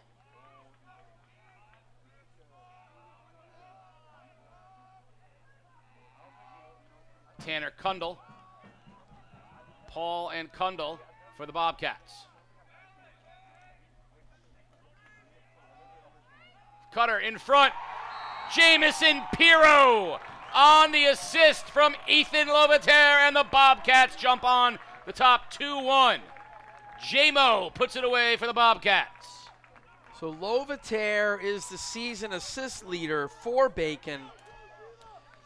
I'm going to add that in this shape of zone East Lyme's playing, if they don't step out into Lovater's gloves, they could be susceptible to more of that look.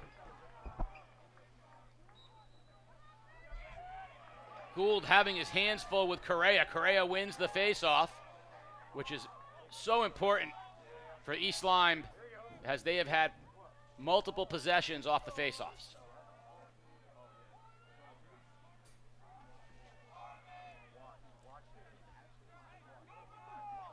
Haney, Sager, and now East Lyme will play it back. Duker.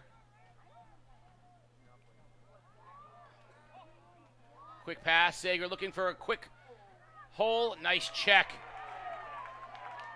That's Zach Carroll on the hit for Bacon. So Carroll is the low crease player for Bacon. And not only is he asked to handle the high crease offensive player from East Lyme when the ball's up top, but he also is the first slide to any kind of dodge at the pipes. So he draws the first penalty of the night, it looks like. Yep. Randall is his nickname. He's such a Knicks fan. Julius Randall, his favorite player. But he's going to have to take a seat, is Zach Carroll, and East Lyme will go on the attack, looking to even things up at 2.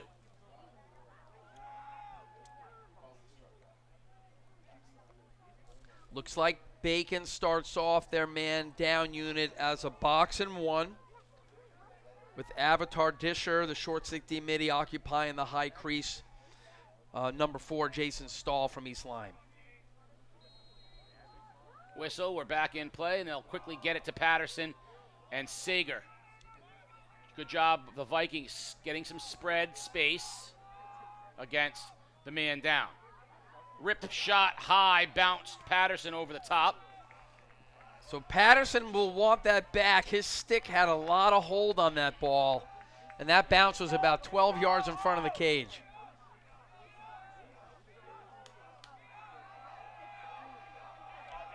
Sager gets it back behind the net. Eastline will work it around. There's the cutter. Sager, and we're tied at 2. Drew Sager, beautiful cut, puts it away, and we're all tied. And the penalty against Carroll capitalized on by the Vikings. So Eastline with a very high crease from Stahl, and as the ball rotates down below the goal line extended, Stahl then quickly cuts. He collapses the zone defender off the crease, and they run a little scissors action, and that gets Sager's stick free from the feed.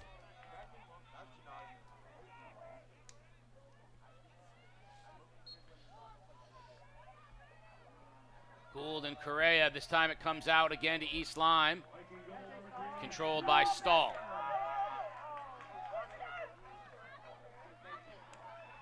Stahl making a rush around Lovater. Big hit from Disher. Jars it loose, out of bounds. It'll be Bacon ball.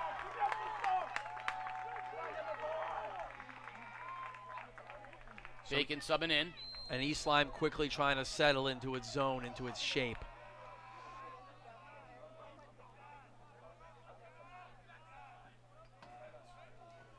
So short stick defenders occupy both alleys for both of the zone defenses. And the question when you're attacking the zone is how far can you stretch them? How far can you kind of make them bend their shape? Talon Latiga, number 1 for the Bobcats.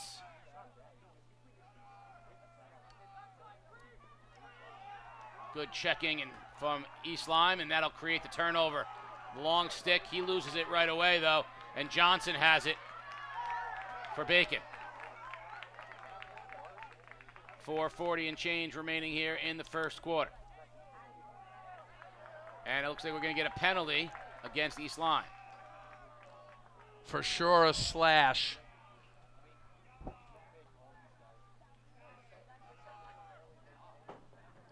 There comes Lovater. He gets hit in the helmet. We'll have a second penalty. Spencer Kennedy got him in the helmet right in front of the official. And so they're going to lose. Bacon will have the offense. Big advantage here.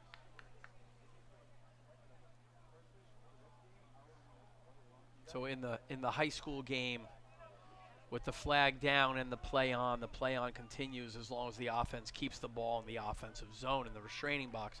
In the college game, it just keeps going until the defense takes possession of the ball is when the dead whistle, or when the dead ball whistle shows up. Bacon trying to get back on top. They've never trailed. In front, Lovater to the cutter. Johnson just behind him. Latiga comes up with it. East Lyme in a 5-man rotation. And the way to beat that is to get the ball down to the pipes and feed back up into a cutting crease.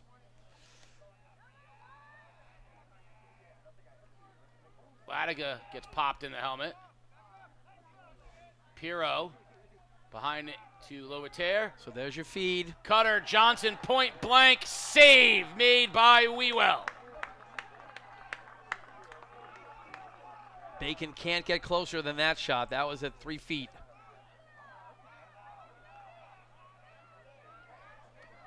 Coming in the other direction, Bacon turns over East Lyme. The long stick, Harms lost it. And back to East Lyme it goes. Off the whistle, East Lyme with possession. Patterson. We know he's got the wheels, Aiden Patterson. And a flag coming against Bacon. Bacon called for offsides. So Johnson just happened to step over.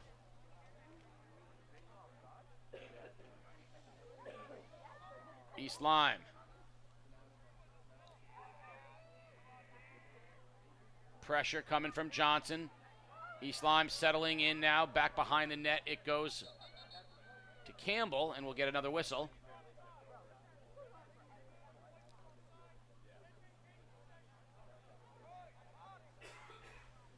Any idea of what the...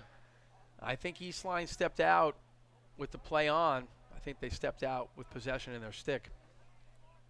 So the referees called it dead ball whistle, and now you just get the full penalty.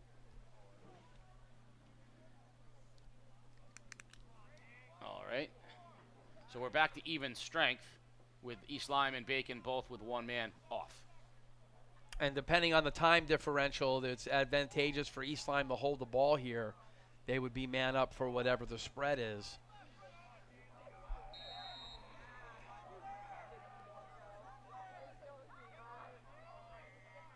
East Lyme, 2 minutes, 15 seconds remaining, 2-2 in the first. East Lyme player back on. So they're going to be man up for like 20 seconds because it was an offsides, which is only a 30. They're aware. Here comes Sager. Sager looking for a cutter. Fancy footwork. Shoots it out. Nothing there for Campbell. Shot goes wide from Morales. Yep. And we're back to even strength. Mahon got a piece of that on the follow-through, which took all the steam out of that shot.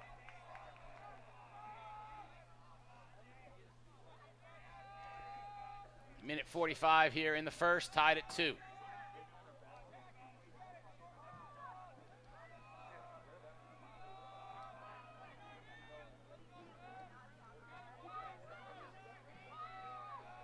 Vikings back on top to Patterson. So this defense from Bacon is very strong with the ball high with the midfield. The space that the defense gets a little bit iffy is this overpass right here. Good work from Mahan. Disher running, but Patterson gets there first for the Vikings. So when the ball rotates down below goal line extended, Mahon's being asked to cover the crease and come all the way down. And then when the ball rotates back high, he's got to get his feet going and get all the way back to the top. So really working him. Oh, Patterson goes low, beats Goulet, who never saw it, and East Lyme's up 3-2. All three of East Lyme goals are on low shots. You know, low shots that might maybe Goulet slightly screened as well.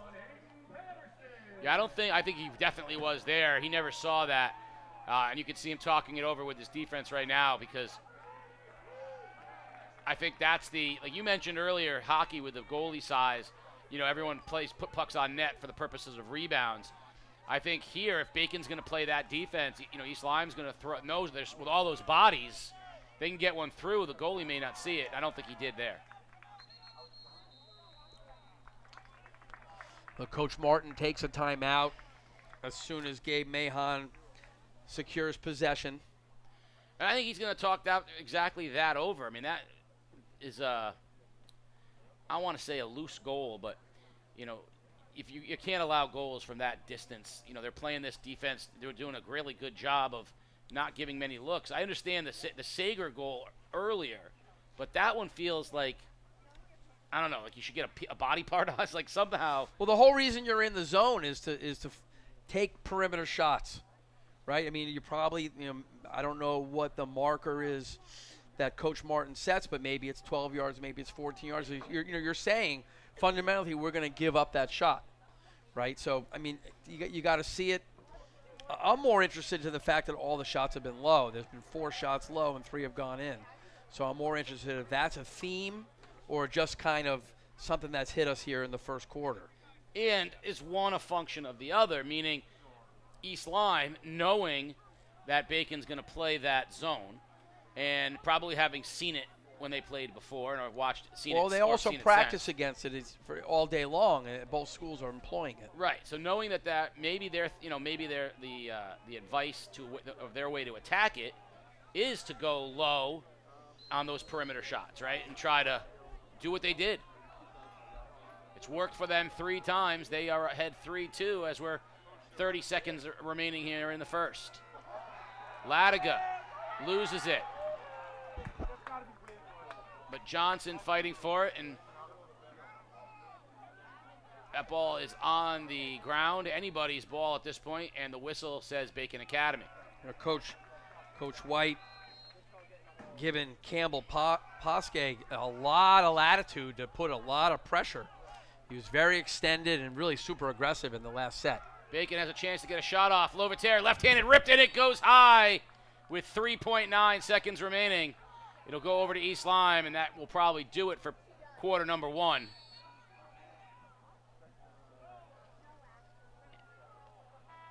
And we're at the end of 1. Vikings 3, Bobcats 2. Come on back for second quarter action. You're watching Game Day live on theday.com. All that is good begins with a smile. At Waterford Dental Health, your smile is our top priority.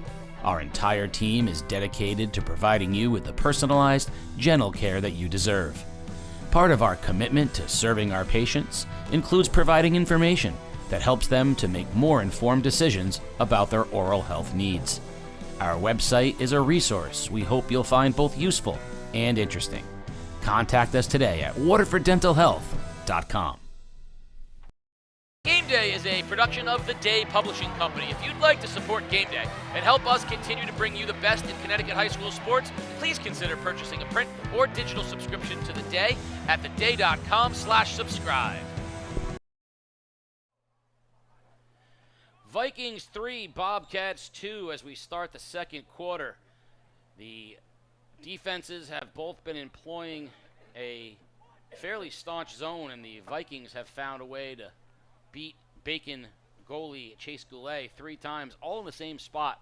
Let's find out if Goulet makes a adjustment or if Coach Martin makes an adjustment, and if not, what Coach White continues to do for the Vikings. These two teams very familiar with each other, and like you said, they're practicing against the defense that they're seeing when they practice.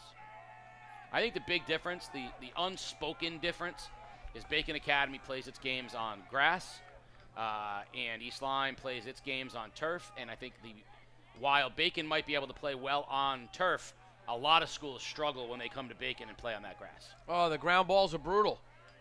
The ball just kind of gets tucked in there, and you realize you're not bending over quite as far as you thought you were. Bacon in the white, East Lyme in the maroon. Bacon going right to left on your screen, East Lyme left to right. Gould and Correa will have their next face-off. Correa has had the best of it thus far.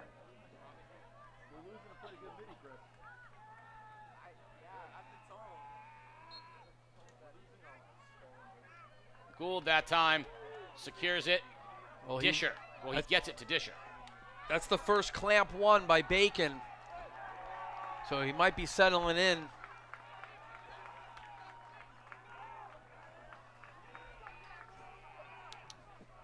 However, they lose it out of bounds, so East Lyme will have it.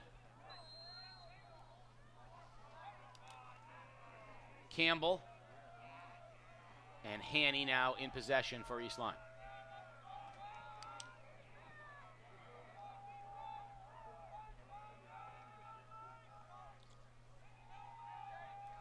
Working it slowly against that zone defense of the Bobcats.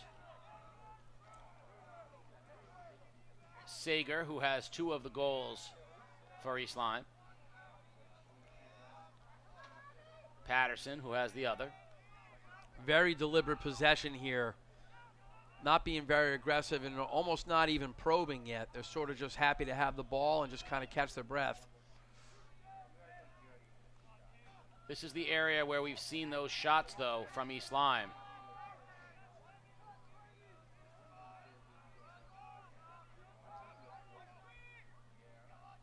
Here comes Sager. He thought about it.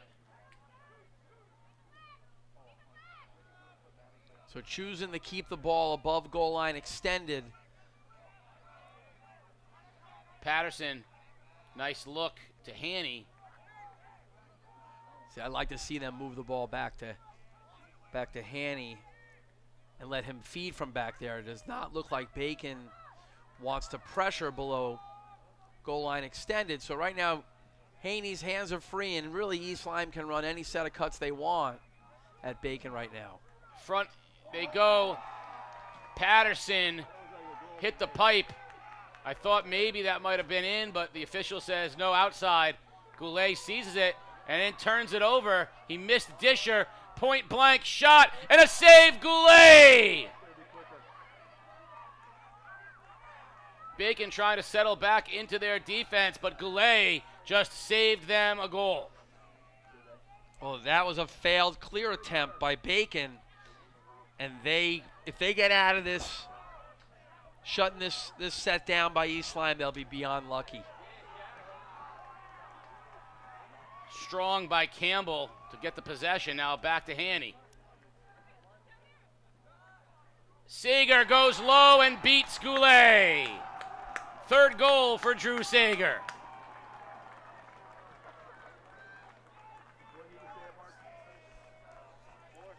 So that was sort of what I was getting at. With the ball below goal line extended, Haney can do whatever he wants. He's under no duress, and he can sort of sit in the pocket, so to speak, and find an open stick. Well, Bacon's going to play that zone defense. Then I would say similar in basketball. When you play the zone, you also have to rebound, and it's difficult to rebound out of that. If you're going to play this zone, you got to clear. And they had 2 opportunities to clear off of missed shots, and they failed both times. That to me gave East Lyme much better offensive looks. Goulet bailed him out on a point blank one, but you can't make those mistakes. And that's not even a lacrosse commentary. That's just a sports commentary. You got to clear when you get a chance. It puts you on defense for 3 minutes at a shot, and that's hard for any group of kids to kind of rally on. Ball loose. Correa comes finally out with it for East Lyme. Correa senses it, shoots, save Goulet. Sager in front. Finally, the long stick for Bacon. Prates. And Prates will make a run. Prates has the possession for the Bobcats. Goes back to Pirro. Prates shows a lot of skill handling the ball under that duress. Nice job on the clear. Nice job on the awareness to reroute the ball to his midi.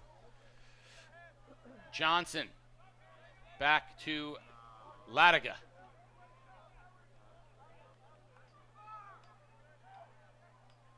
Jake Ashley.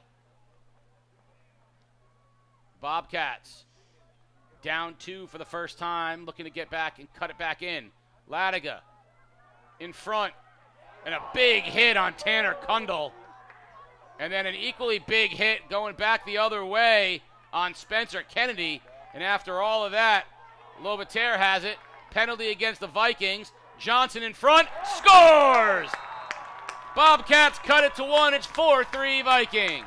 The big hit by East Lyme's Jonathan Harms to dislodge the ball from Bacon. There's no penalty there. The penalty's on a slash after the loose ball. There's Theo Kustafavas, Bacon Academy, and oft submitter to the grade 8 with the Bacon Academy Bobcat flag. There's a whole group of Bobcat fans down there. The student sections from both East Lyme and Bacon well attended tonight. 4-3 in the face-off with Correa and Brady Gould. Gould had it, lost it on the turf. It's a ground ball. It's a 50-50, and finally out of the pack, Bacon Academy. Decision had it, and a penalty, or not a penalty, but a whistle. It'll give it back over to East Lyme. So Bacon gets called for withholding with the ball on the ground. It's actually a huge call because Bacon's getting ready to have the possession of 1-goal game to tie the game, being man up, and now Bacon, is basically in a penalty there. This is now dead time because East Lyme's going to not initiate anything. 7:40 remaining in the half. 4-3 Vikings.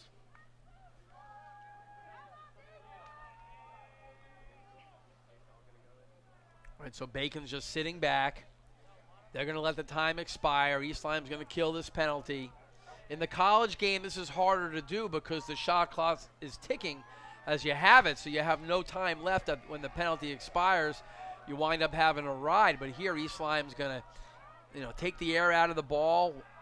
When they sub, they're going to wind up subbing in an O-mini, and this will go to 6-on-6. Patterson and Campbell now. Quick look. Sager gets it up top. Finn Bruno with possession for the Vikings. East Lyme gets a little closer than normal behind the cage. Patterson looking for the cutter. Good closing as Morales had nothing. I think Morales showed some high lax IQ and getting out of trouble and maintaining possession by not taking that bad shot. I thought that was a pretty good decision on his part. Goulet picks up the loose ball, gets it to Prates. Prates, who we've seen with the skill, quickly to Pirro. Jamison Pirro. On the attack now, Bobcats looking to tie things up at 4. Latiga gets it back for the Bobcats. Johnson loses it, loose ball, in front, picked up, and a goal, Jamison Pirro. He was in the right spot, got it, launched it, we're tied at 4. No, the feed was intended for the higher player. It deflected, it hit the turf and had a little bit of a spin on the ball that went right into Pirro's stick. He does a great job just turning and shooting without even really seeing the goal. Bobcat faithful happy. We're tied here up at 4 again as we have 5:45 remaining in the half. Yeah, that was, sometimes you can be good, sometimes you can be lucky, and it's great to be both. In these championship games, you need a little dose of both. Disher fighting for that ground ball. He has it. Bobcats with the possession in a 4-4 game. Avatar tried to pry that ball out, with a one-handed kind of move on his stick, and then he just resorted to go back to a two-handed ground ball, and that's a big possession for Bacon. Ashley gives it to Lovater. To Latiga. Latiga looking for the cutter Johnson, but he'll play it back up to Kundal. East Lyme's zone showing a little more, I guess, ability to rotate. So they're meeting the ball carrier a little wider. There's a little more pressure going on here than Bacon's zone right now in the edge. Up top, Latiga will run the point here for Bacon. Right, you don't often see players in a zone being outside the restraining box, but East Lyme's willing to do it. Johnson. And back he goes to Ashley. Ashley behind the cage with Johnson.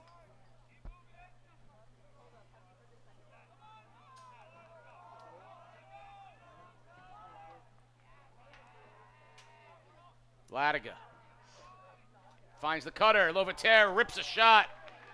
And wide it goes, and Bacon will retain possession. Lovater displaying some nice catch-shoot ability. Bacon's got off a couple of shots without even seeing the cage, which is, pretty innate. Ashley. And a timeout, Bacon. They want to settle things down here. 3:48 remaining in a 4-4 game. No reason to go to halftime with all your timeouts. You can't save them to the second half. I think it's a solid call by Coach Martin. The ball's on the ground and you don't need to turn it over there. Even in the midfield, if you turn it over there, you don't want to see a 4v3 coming back at you regardless the other way. I mentioned earlier my niece and all the draw control records she set at Southern New Hampshire. Well, her younger brother, my nephew Gavin DeLucia, was one of the ECC All-Stars, and he's a face-off specialist. He's a good midfielder, but he's a face-off guy. And I asked him, because he went up against Brady Gould, and Brady Gould did a really nice job against him at Bacon. And we were talking about the grass at Bacon. And my nephew was saying, But the grass makes it really difficult because Gould, who is a all-conference linebacker and fullback on the football team, Gould has a very low center of gravity. He's very, very strong. And they said he would literally mush into the ground, like he would mush into the ground, and he wasn't even necessarily trying to win it as much as he was just getting it enough to where he could kick it out. On turf, he had a much harder time doing that. So, I think it's interesting that the first few face-offs, Correa did a really good job. Gould has had to make an adjustment, and now the face-offs have been pretty even since then. The quicker guy has the advantage on the turf. And there's some semblance of wing play on the turf. But once you get into mud, snow, high grass where the ball's not going to roll, now the bigger guy has the advantage in that space. It makes a lot of sense.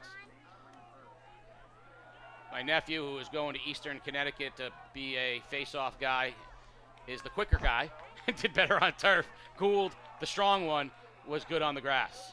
Lovatir tried to find Johnson, but Pirro is there to pick it up. Bobcats still have possession, 3:15 in front. Lovatir on what would have almost been like a one-timer, but a save made by Wewell. Bobcats will still have it. Yeah, that was a snapshot coming off number 11, Ethan Lovatir's stick. I don't think the ball seated in the strings of his stick before it was out. So can you use the part? Can you bat it in with the stick like a baseball? You sure can. Pirro puts the Bobcats on top, 5-4. Jamo scores another. 2:54 remaining. Bobcats lead. Interesting goal. Schematically versus this zone, that goal should not be scored because you should have that 2-on-1 as the defense. You've got your pipe defender and your crease defender coming back through that. So there was a miscommunication somewhere, or somebody was leaning too heavy to a shooter, and that all of a sudden became a one-on-one at the pipe. Big face-off here. East Lyme needs a possession. Down 5-4. Bacon's on a little roll right now. And who doesn't like Bacon on a roll? With an egg once over lightly, let's go. There it is. Correa. Quickly, Sager. Great chance for East Lyme. Penalty. Save Goulet. East Lyme will have it. There was a penalty on Bacon, but Goulet saved another one. Peter Wappy wasn't here when I mentioned who doesn't like bacon on a roll. I happen to know that Peter Wappy likes not only bacon on a roll, he likes bacon on toast, he likes bacon just on the side of a plate. That was the original name of a Clint Eastwood movie, Fistful of Bacon. But they decided that it didn't have the punch necessary, so it became Fistful of Dollars. Bacon is currency in the Wild West. 2.5 minutes remaining here in the half. 5-4 Bobcats on top in the ECC Boys Lacrosse Finals. Vikings with the possession. Patterson back behind the net. It goes to Campbell. And swinging it around, Sager, who's been very dangerous, looking for a little bit of breathing room. Patterson's got a goal as well. Here's Sager, rips it low and scores again on Goulet. I think the message has been sent. They're going low on those outside shots until Goulet makes that save. You know, that overball, that pass to find Sager, a really nice display of vision. East Lyme moving the ball down the right wing quickly, and then it rotates back over the top. So now you've got the goalie facing the player at X and having to reroute, rechange his whole stance and his whole posture to the high shooter. Just being, maybe a tad slow, or maybe he's not seeing that. Disher from Gould gets it to Pirro. We're all tied at 5. Sager with the equalizer for the Vikings. Under 2 minutes remaining here in the half. Bacon looks like they'll be methodical here as time inches closer to halftime. You know, at a minute and 45 in the college game, there's going to be a minimum of 2 possessions. You know, but here, could you hold the ball and get off and run a set play or some sequence with 15 seconds to go. Ashley with the shot. Bacon will maintain possession. 1:28 remaining here in the half. Pirro to Lovater. Ashley loses it. It's loose, but Lovater there to clean it up for the Bobcats. Back to Latiga. Lovater. Shot goes high and a beautiful save from Wewell. And Wewell finds a breaking Campbell Posque off that shot save. I think Coach Martin would wish to have the ball back on his offensive half right now. Under a minute remaining, East Lyme. We've seen them so methodical. You got to think they're going to look for late opportunity here in the half. Tied at 5.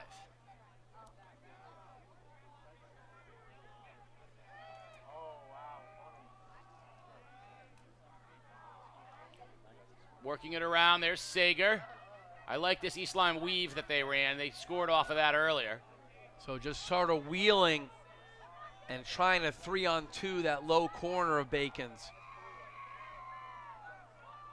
So here we go with a carry. And Sager with a missile puts East Lyme back on top 6-5 with 15 seconds remaining in the half. That time he went high. I think Goulet was thinking low, and Sager burned him up top. At this stage with Sager shooting basically 6 times and scoring 5, at this stage, if you went to halftime and you said as Bacon, you said, listen, we're just going to lock him off and make some other kids. We'll play 5-on-5 with the other guys. Because right now, he'd been low 4 times, and that's the first time he went top shelf with the shot. But it wasn't high to high. It was low to high. So a really nice shot coming out of Sager's stick. And we are at halftime here in the ECC Boys Lacrosse Finals. The Vikings with a 1-goal lead, 6-5. Second half action is 10 minutes away. You're watching Game Day live on theday.com. All that is good begins with a smile. At Waterford Dental Health, your smile is our top priority. Our entire team is dedicated to providing you with the personalized, gentle care that you deserve. Part of our commitment to serving our patients includes providing information that helps them to make more informed decisions about their oral health needs. Our website is a resource we hope you'll find both useful and interesting. Contact us today at waterforddentalhealth.com. Game Day is a production of The Day Publishing Company. If you'd like to support Game Day and help us continue to bring you the best in Connecticut high school sports, please consider purchasing a print or digital subscription to The Day at theday.com/subscribe. It's time for Game Day's Grade 8 Plays of the Week.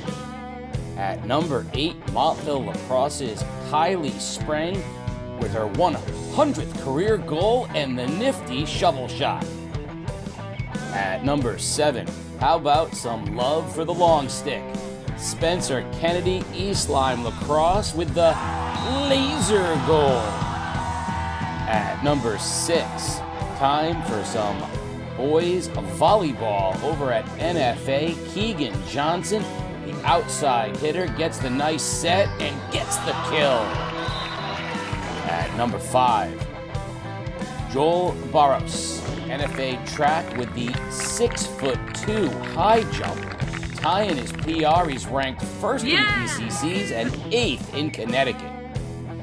At number 4, NFA's Randy Jimenez. You think you got him picked off? No, look at the Jets. He steals home versus Old Sabre. At number 3, Dom Zuliani. Fitch baseball with the walk-off against East Lyme. Falcons win 5-4, and Zuliani, he pitched 3 scoreless innings of relief. Celebrate Falcons on the home turf.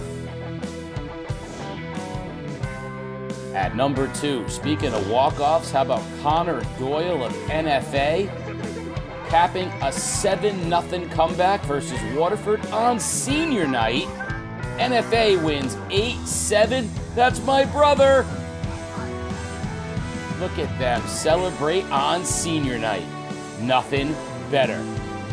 But your number one play or plays of the week, Bacon Academy, it was a Topher Tuesday. Christopher Lesignan with the bomb. Two-run jack, his first varsity home run. Well, let's do it again, Chris. Almost the same spot, but you know what? Lesignan wasn't done. Three-peat, the grand slam. 3 home runs. Bacon Academy eventually walks it off, beating Stonington 12-11. Those are your grade 8 plays of the week. Send in yours, and maybe you can make next week's grade 8. Well, as we head into a brand new season on game day, we want something brand new to come to all of you as well. Game Day launching its merchandise store for the first time. Now, as you know, greatness has no off-season, and Game Day has no off-season either. We're always working to provide you the best we can do, and that includes great merch. So come on into the merchandise store for Game Day. As the season progresses, who knows who's going to say what that'll make it onto the next Game Day t-shirt. Find out in the merch store.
6-5 East Lyme on top of Bacon Academy as we start second half action here in the ECC Lacrosse Championships live from Waterford High School.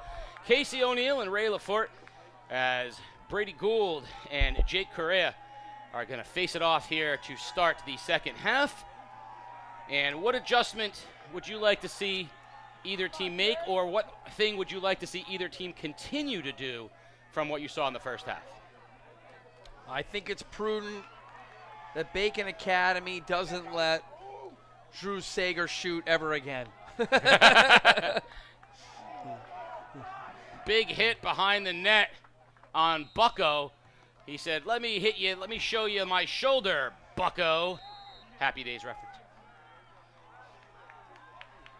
Yeah, I think clearly not letting Sager shoot. What would you do? What would you like to see East Lyme either do differently or continue? I like what East Lyme's doing right here with a little extended pressure to kind of try to take Bacon out of the rhythm. And I would like to see more pressure behind goal line extended.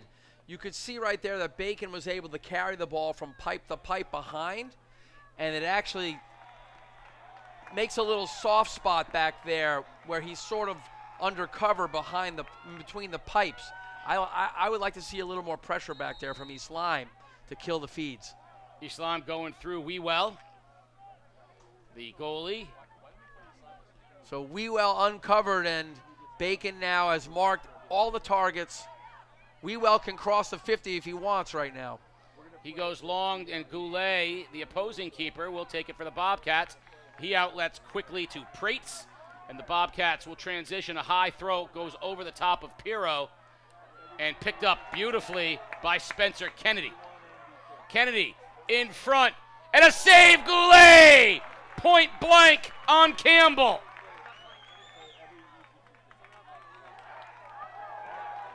And a flag there as Lovater got tripped. It'll be Bacon ball. What a save by Goulet. I'm gonna add, super impressed with the burst Spencer Kennedy just showed us, picking up that ground ball and ripping down this left sideline. Yeah, the speed of Kennedy was impressive. The shot was impressive. The save, not only impressive, but timely and imperative as far as keeping the lead to 1.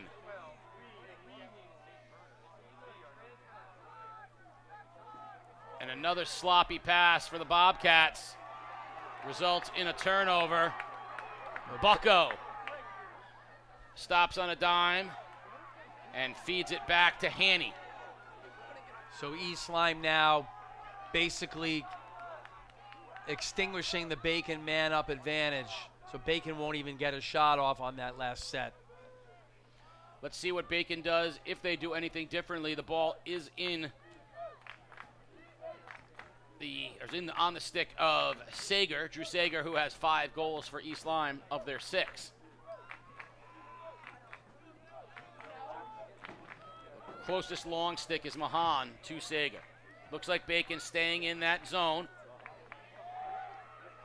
And a turnover. So over and back, the ball swings to Bacon. Pirro up ahead. It goes to Bowden Paul. Bowden Paul to Lovater. Good stick work from Gerge. Stays Bacon ball, but Sebastian Gerge, excellent job getting a stick on that. Bowden Paul. So Lovater moves back up to his right wing. Pirro turns it over for Bacon. And losing it out of bounds is Spencer Kennedy, so it'll be Bobcats ball.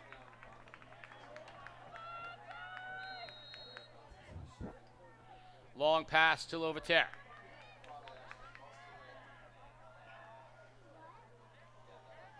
Back it goes.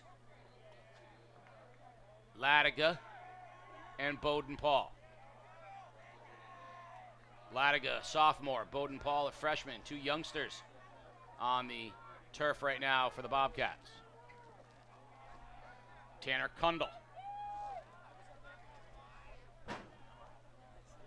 And Paul. So I love this extended pressure by East Lyme. Yeah. Paul evades two, throws it in front. It's blocked by the Vikings. Kundle fighting for it, but instead Luke Sallin comes out with the ball off the ground off of one bounce. Transports the ball to the offensive zone, and East Lyme survives another set down there. Haney, back up top it goes to the sniper, Drew Sager.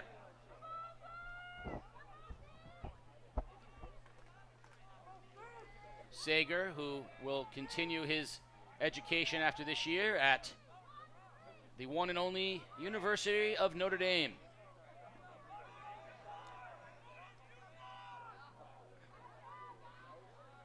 And a career in the military. Turnover by East Lyme as he wants to do ROTC and then head to the Navy. That's awesome. Yeah, I mean, like that's three of my favorite things. University of Notre Dame, U.S. Naval Academy. I'm very excited about that. All accounts, a great kid and has a bright future ahead of him. There's a good look, Lovater. And Ashley, number 50 for the Bobcats. Latiga to Avatar Disher. And Ashley loses it, and that's going to be a turnover for Bacon. So both offenses, consecutive unforced errors.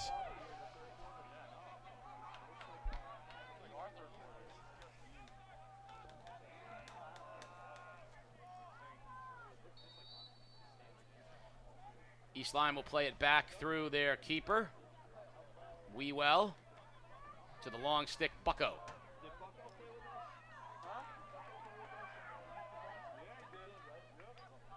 So Bucko showing some nice ball handling ability, weaving through a couple of Bacon riders. A little sloppy behind the net, allows the Bobcats and the goalie Goulet to pick it up. He gets it to Disher. Disher trying to show some wheels through the middle of the field, and he does. Avatar Disher has Bacon Academy on the attack. You know, that last turnover by East Lyme was clearly forced upon by the lights. You could see Haney back there below goal line extended, looked right up in the lights, and the ball just almost hit him in the face. Lovater now for the Bobcats. Bacon has not had a really good shot this period as we're down to 5.5 minutes. East Lyme definitely turning up the defensive pressure. Kundle to Pirro behind the net. Pirro spins, looking for a cutter. Lovater in front.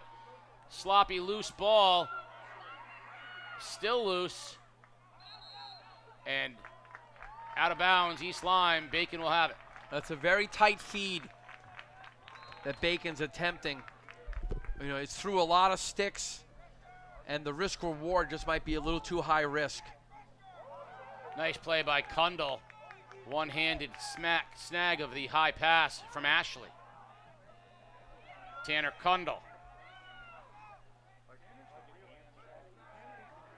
Now, Latiga. Pirro and Lovater are their two primaries, along with this man and Troy Johnson. We haven't seen Johnson in a while. Here he goes. He makes a move, looking for a seam, shoots it. High bounce shot goes over the top of Wewell. It'll stay with the Bobcats. Looks like East Lyme in that last set might have changed their shape and gone to man for 30 seconds. It looked, as they were, sort of extended on everybody on offense. Pirro tried to dump it in front, and it's going to be a turnover for the Bobcats, and it's going to go over to East Lyme. And that's what I was saying in the last set. The spaces are really tight for that feed.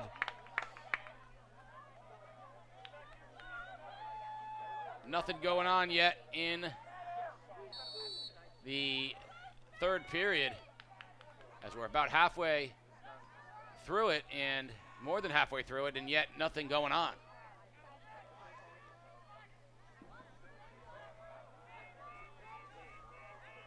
East Lyme trying to get Sager a little deeper.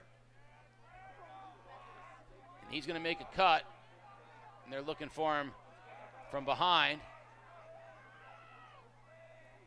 Nice look. A beautiful pass from Campbell to Stahl, who buries it 7-5 East Lyme. Campbell carries the ball left-handed. And, that's a little space. So, number 30 on Bacon, Zach Carroll, who's that low inside defender in the zone, he comes out to Campbell on the right pipe, and then Campbell goes to the left pipe, so Carroll retreats, and he's going to pick him up on the other side. I would rather see him stay on and carry that pipe to pipe below, because in the space where he left, now Campbell's stick is free to make that feed.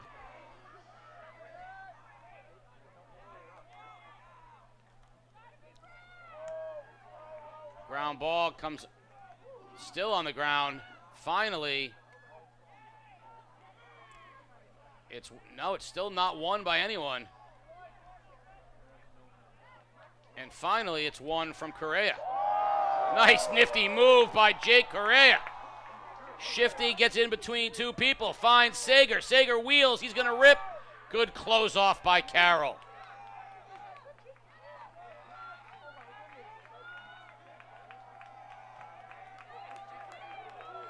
East Lyme with a 2-goal lead.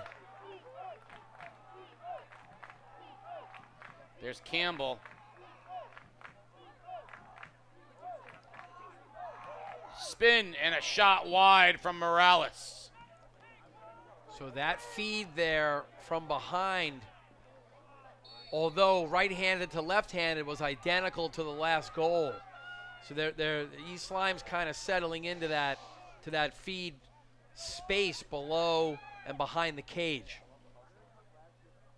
See, there's no one on a stick right now. Campbell, space, checked in front. Flags fly from everywhere.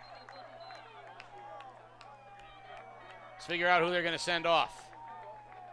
And the answer is Madden Roderick.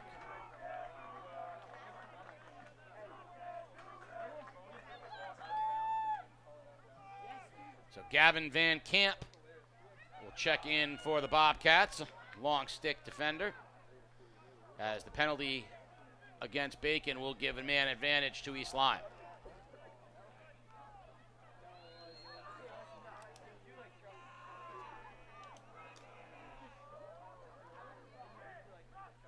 East Lyme will be methodical. So they start off in an open set. Here comes that X, that little scissors cut again. Sager, good move. Low shot, save Goulet.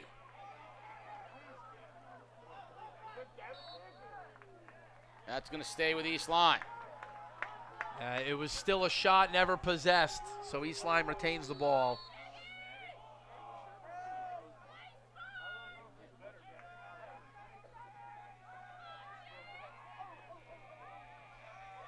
Vikings up 2. A 3-goal lead would be a big number for them. It's been tight the entire way. East Lyme back to an open set. Here comes number 4 cutting through. There's that high shot and a rifle goal, Morales. That has been their offensive mindset all night. That's been the spot, and Morales adds his name to the list of goal scorers. It's 8-5 East Lyme. Yeah, Morales receives the feed and doesn't hesitate and just goes high to high. That's only the second goal scored that's been above the goalie's shoulders. Everything else has been low, below the hips. Face off between Gould and Correa. Gould comes out with it for the Bobcats. Gould spins. Finds Lovater. Lovater. There's Latiga. Latiga has a space in front. Tried to get it into Johnson. Lovater finds it. Save made by Wewell, and Piro is there for the cleanup. The little shovel. That was like hockey. Rebound and a putback. Bobcats with a much-needed goal cut it to 2. Invariably a garbage goal. The ball on the ground never got picked back up. Just sort of goose forward. You know, those kill you. You look at those on film and you're like, oh man, we're standing. A hit out of bounds, and the far official is saying penalty. Far official says penalty because Gould got absolutely popped in the head.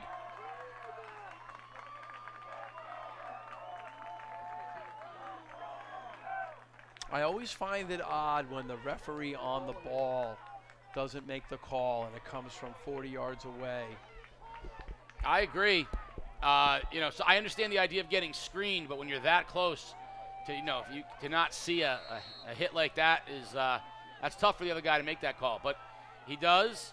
It's an advantage for the Bobcats, trying to cut it to 8-7 as we're down to 30 seconds remaining in the third. So a little bit of urgency here for the Bobcats. Lovater.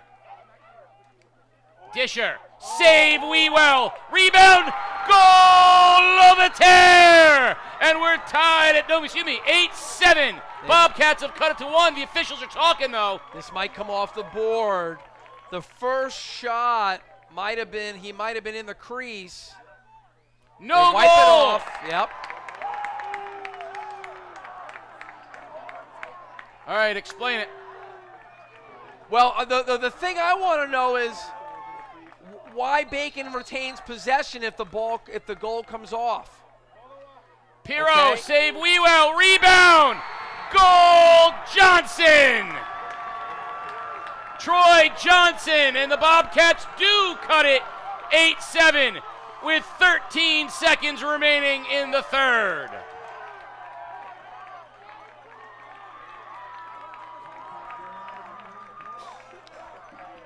Bacon traveled well tonight. Energetic crowd. The flags running back and forth in front of the press box. You got the baseball, the football combination. P.J. Walsh, Kevin Claffey, Jason Zingler, Mason Pingree, Theo Kustafavas, some kid named O'Neill down there as well. There's a bunch of Bobcats. On the other side, East Lyme traveled well. The entire East Lyme baseball team, who has a semifinal tomorrow, is here as well. I was talking with Alex Dreyfus before the game. The whole baseball team for the Vikings are here. So both schools turning out. We're at the end of 3. It's going to be a good one. 8-7 Vikings. Fourth quarter coming on the other side. You're watching Game Day live on theday.com. All that is good begins with a smile. At Waterford Dental Health, your smile is our top priority. Our entire team is dedicated to providing you with the personalized, gentle care that you deserve. Part of our commitment to serving our patients includes providing information that helps them to make more informed decisions about their oral health needs. Our website is a resource we hope you'll find both useful and interesting. Contact us today at waterforddentalhealth.com. Game Day is a production of The Day Publishing Company. If you'd like to support Game Day and help us continue to bring you the best in Connecticut high school sports, please consider purchasing a print or digital subscription to The Day at theday.com/subscribe.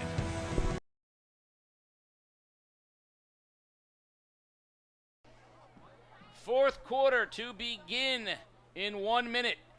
The visiting, if you will, number 3 seeded East Lyme Vikings, under the guidance of Gary White, have a 1-goal lead over the number 1 seeded Bacon Academy Bobcats. Their head coach, Brian Martin, has been working with these Bobcats. This group has been together a while. There is a lot of experience on both sides. If I'm Gary White, I still want an explanation for why the goal came off the board for seemingly what looked like a Bacon Academy player in the crease, but yet they retained possession. I'm sure he must have gotten an answer in the timeout. I don't think we've got one. I do know, though, one person who will not be able to help you with that, and that's me. I cannot give you any answer to that. Now, Brady Gould is on a little bit of a run on himself. He's won the last 3 faceoffs and won one of the last 3 faceoffs forward, which is always something that the defense wants to avoid. And East Lyme right now is really not all the way down the line on the wing. Correa does a nice job on that one. He hasn't possessed it yet, though. What a beautiful job. Can Disher get there ahead of Posgay? Whistle, and that's going to be against Disher. Posgay got there first. So East Lyme gets the loose ball push. Disher just sort of nudged the East Lyme midi.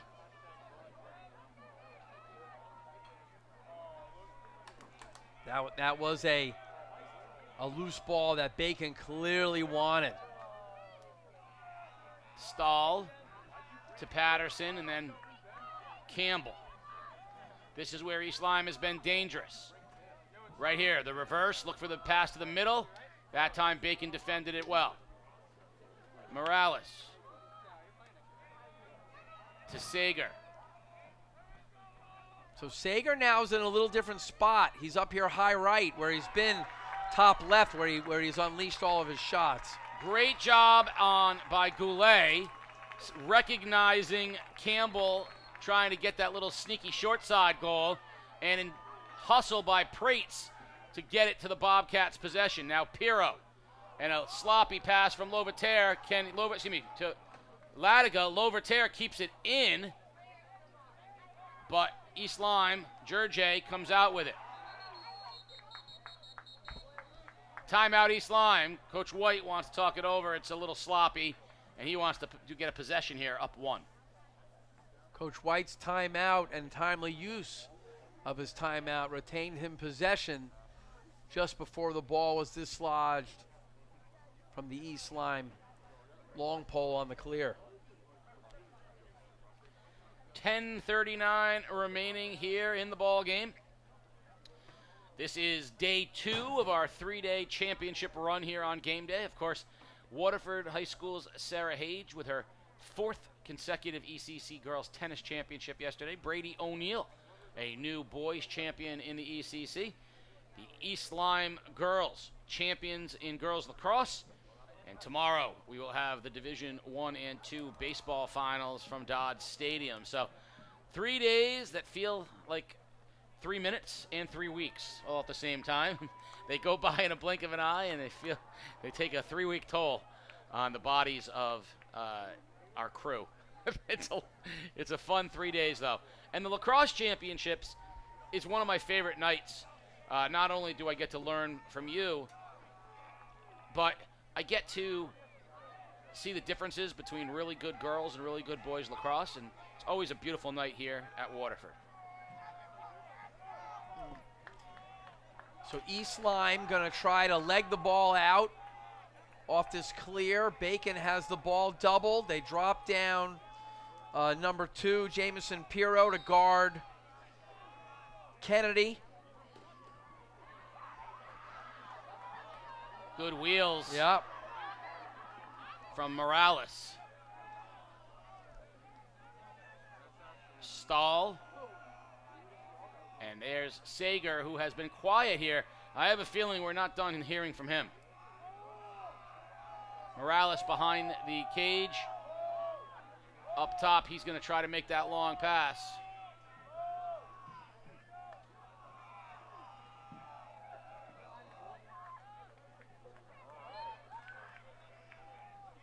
East Lyme shooting from another area code right there. I mean, I imagine that there can be some frustration playing against that zone, but they have been very patient. And Bacon has to have made some kind of adjustment because we're not seeing the same shots coming from the same spots. You see Disher out on Sager. Campbell to Morales.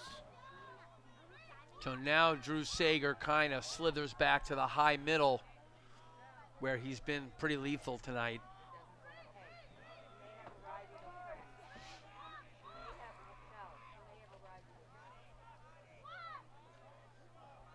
Morales almost turned it over, but Haney picked him up.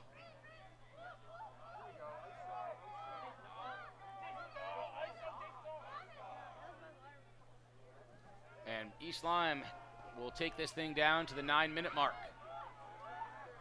Sager just looking for an opening. And we're down to 9 minutes. Morales splits defenders, goes low. I can't tell if Goulet got a piece of it or if it just went wide. Wide right, but really surprising. I don't think that Avatar Disher expected Morales to initiate a dodge. They really haven't dodged the zone from top down. The way they've scored is receiving feeds from their attackmen below goal line extended that go back up north to the middies.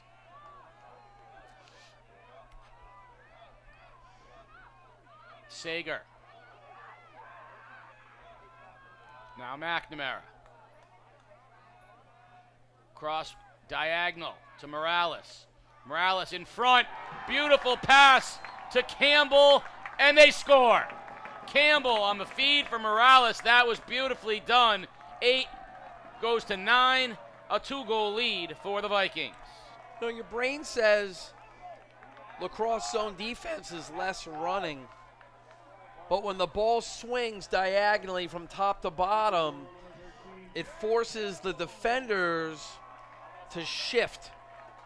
And if you can reroute the ball after the overball, you know, there's a moment in time, 3-4 feet, that a stick is open to shoot, and that's where Campbell come in. You know, he just was about 3 yards above the corner defender from Bacon, and that it afforded his stick to be clean. Prates will come out of the pack for the Bobcats. And we're going to get a timeout. Bacon. Coach Martin wants to talk it over as we've just cracked the 8-minute mark. Team's down 2.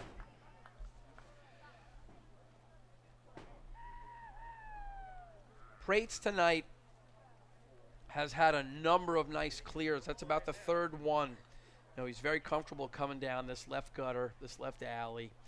He's a lefty, so his stick's outside. His stick's protected. He's done it well a couple of times tonight. You know, I'm not even sure that Coach Martin needed a timeout there. His stick was clean, and he was going to get the ball to the attackman at X. But at this stage, with East Lyme all of a sudden up 2, this is the first kind of spaced out lead we've had in about 7 minutes. So, you know, maybe Coach Martin just wants to make sure his guys are settled and have a plan as they come back on the field with their top 6 guys on offense. Sure. You know, I think that 8 minutes is an eternity, but with how well, you know, how good East Lyme is at, you know, burning time, I think Bacon wants to make sure that this offensive set at least yields, you know, a reputable shot. Obviously, a goal would be great, but no turnover.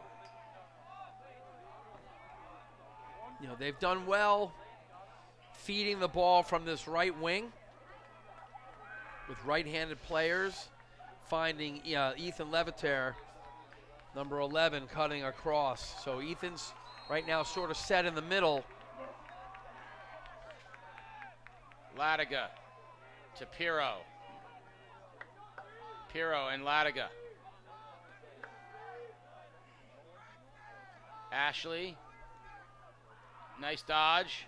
Turned. That shot was deflected and into the long stick of Bucko, and a whistle. At some level, there was helmet-to-helmet contact. We could hear it up here in the booth, and I'm sure it was way amplified down there to the referees. Officials talking it over. And we'll... Looks like Bacon's going to have the possession. But I don't see anyone going. Finally, I see Stahl heading off, but...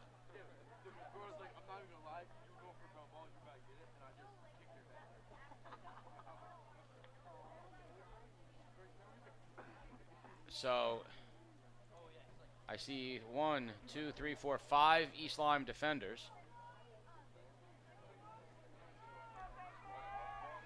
So Bacon a man up. Yes, No, and I so see the East Line player on the. So Spencer Kennedy draws the foul. The only thing we don't get to know from up here is how long is it? Is it a 1 minute or is it a 2 minute?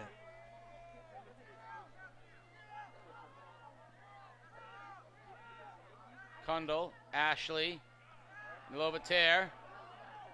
Nice job of handling it with his Lovataire. Oh, beautiful long stick. Steal. That was Owen Tapia. McNamara right in front, spin, shot, save, Goulet! Campbell had it point blank. What a save by Goulet. Way ahead. Pirro had it. Couldn't ever possess it. Kicked out, it looks off of East Lyme. That should be Bacon ball. I think Bacon should have the ball there. That looked like that was off of the East Lyme player. Off his foot, but what a save on the other end by Goulet to keep it a 2-goal game. Goulet with ice in his veins. That was point blank. So Bacon does not get off a quality shot in the man up. Stahl is going to time out East Lyme. With 6:24 remaining here in the ball game and a 2-goal lead for the Vikings. Of course, tomorrow we will be at Dodd Stadium for 4 o'clock and 6:30. 4 o'clock will be the Division I game. We do not know who's in that game yet, as the 4 semifinalists play tomorrow. It'll be number 1 Woodstock Academy versus Killingly, and it will be East Lyme as well. And I am running out. I'm losing my ability. Fitch in the 2 semifinals. And in the other side of things, we do know the final, the Division II final, will be Lyman and Stonington. So Lyman and Stonington. And actually, East Lyme will play Killingly, I believe, and Woodstock plays Fitch. Killingly upset St. Bernard's in their first round. St. Bernard's was the 2 seed, so I believe I am correct. But those are your 4 semifinalists tomorrow in Division I. The Division II game is set, and we'll have them both for you here on game day. But we still have 6 minutes and 24 seconds of boys lacrosse, and who knows? We could have more than that. We won't have less than that, but we could have more than that. To get more than that, Bacon's going to have to bury some of these man-ups. You know, this is a big possession. You know, without a shot clock, East Lyme going up 3 could sort of trigger them into a little bit of a semi-stall game. Great wheels from Morales as he goes to the back, gets it to Haney, and there's East Lyme back to Sager.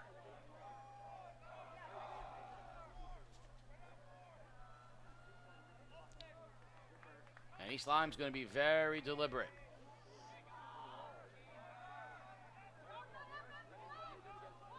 So Sager cuts. It's a little bit of a decoy cut. They have really no intent on initiating anything just yet. Is this kind of like in basketball when you do the weave and you say, unless we have a layup, we're not trying to score? So unless they've got something point blank, they're going to be content to just eat clock. You know, and East Lyme now, as the game has gone on, they understand the safe spot. You know, they can park it right now behind the cage and not take any checks, so it's actually a safe place. Campbell to Haney, and they're just going to keep working the perimeter. Down to 5 minutes and change for the Bobcats. You know, so now they've thrown the ball around for 1 minute. I mean, there's absolutely no way Coach White wants that shot taken. No, I mean, I think Sager wanted to try to surprise Goulet, but East Lyme maintains possession. Here's Sager. Now Morales goes back to Sager.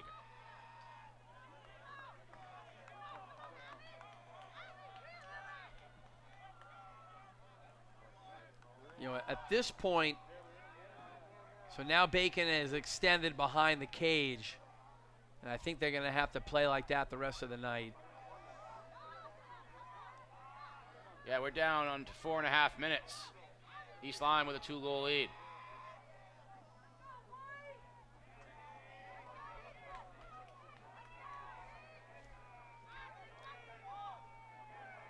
To me, no shot clock, 2-goal lead. Probably at the 2-minute mark, the goalie has to come out of the cage, and you need to try to double the ball, but not yet, not yet. Can East Lyme, can Bacon kind of lull East Lyme into getting a little lackadaisical with the next pass? And there's a whistle. That'll be Bacon ball. So they get called for the stall, and the ball comes out of the restraining box.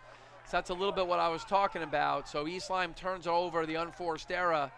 Bacon didn't have to take a chance. But Bacon lucky to maintain possession as it got loose on the far side. Pirro will have it. Bobcats with 3:45 need a goal here. Get them back within 1. So they need to work now for a quality shot. A quality shot with Gould taking the next face-off and winning a clamp, then the game's super interesting. Lovitaire, Pirro, and Johnson are your 3 main guys for Bobcats. There's Pirro, spinning in front, shoots it high. Heck of a effort by Jamison Pirro. Almost too much. If he doesn't bury it, it's almost not worth it. 3:20 remaining. Here's Lovitaire, finds Pirro, he loses it, and the Vikings come out of the pack with Patterson. The Jets are on. Patterson and Disher running stride for stride. Patterson gets it ahead to Haney. A huge defensive stop, turnover by the Bobcats. Patterson finds himself in no man's land, but maintains possession somehow. And an unbelievable goal from Sager! With 2:50 remaining. That might be, if not the nail, the first hit of the nail. Sager, out of all of those contact and all of that commotion, not only does he come out of it with the ball, he puts it into the net. Well, Campbell carried the ball through about 30 checks he just ate. I didn't even see how Sager got the ball, but that's his first goal of the second half. Disher, up ahead. Had Johnson, couldn't find him. That ball is loose. Correa tries to chase it down, but the Bobcats lose it, and it comes on to Haney. Haney with a run, and East Lyme's going to be content eating clock here with a 3-goal lead.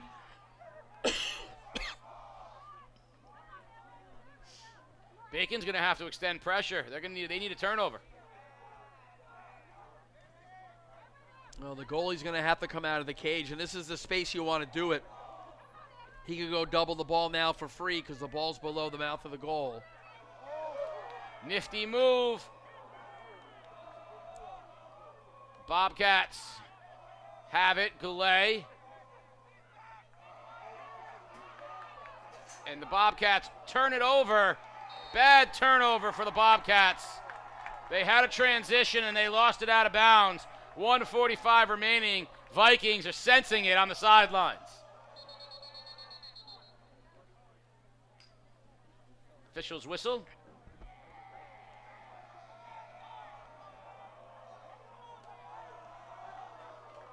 Good officiating right there. That's, I believe, an effort to keep things from getting a little testy. Morales, nice spin move. He's super nimble. He's done that all night, especially in the clears.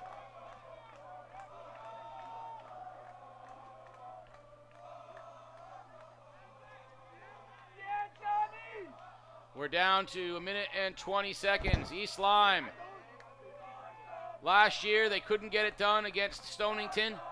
This year, it looks like Bacon Academy will come up short, and the Vikings will avenge the regular season loss to the Bobcats.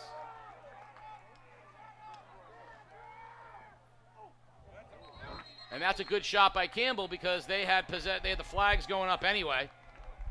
They had a play on. Bacon's really almost got no choice but to get loose with their sticks. I'm sure this is a slash for a minute. That's going to leave Bacon man down, till 1 second remaining in the game.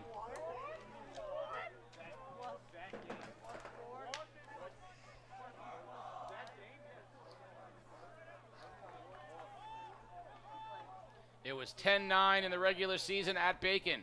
It's 10-7 in the one that counts, the ECC championship here at Waterford High School.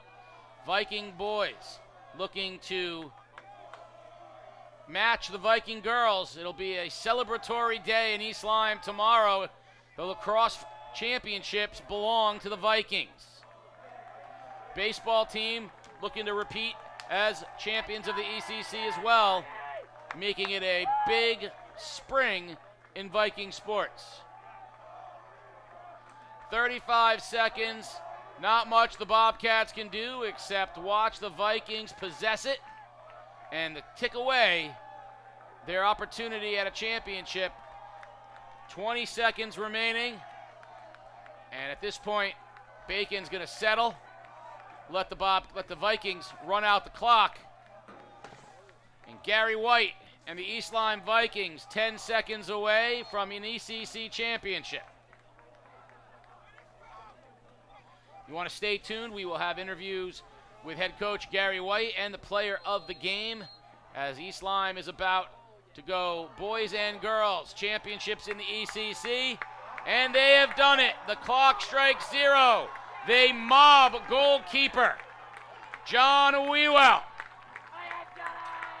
The East Lyme Vikings are the champions of the ECC. The boys lacrosse crown firmly atop the Vikings. All right, coach, sum it up. East Lyme handles pressure well. They cleared the ball well. They defended well in the man downs. I don't think Bacon got off the shots they wanted. And the best player in the field is Drew Sager. And he got sort of limited in the second half, but then he ices it with the final goal of the night. I was impressed with the clearing of East Lyme. I was impressed with the speed. They have a number of players who just pulled away. I thought Spencer Kennedy was outstanding. I thought Juan Morales Jr. was outstanding. I thought Jack Campbell handled the ball well tonight.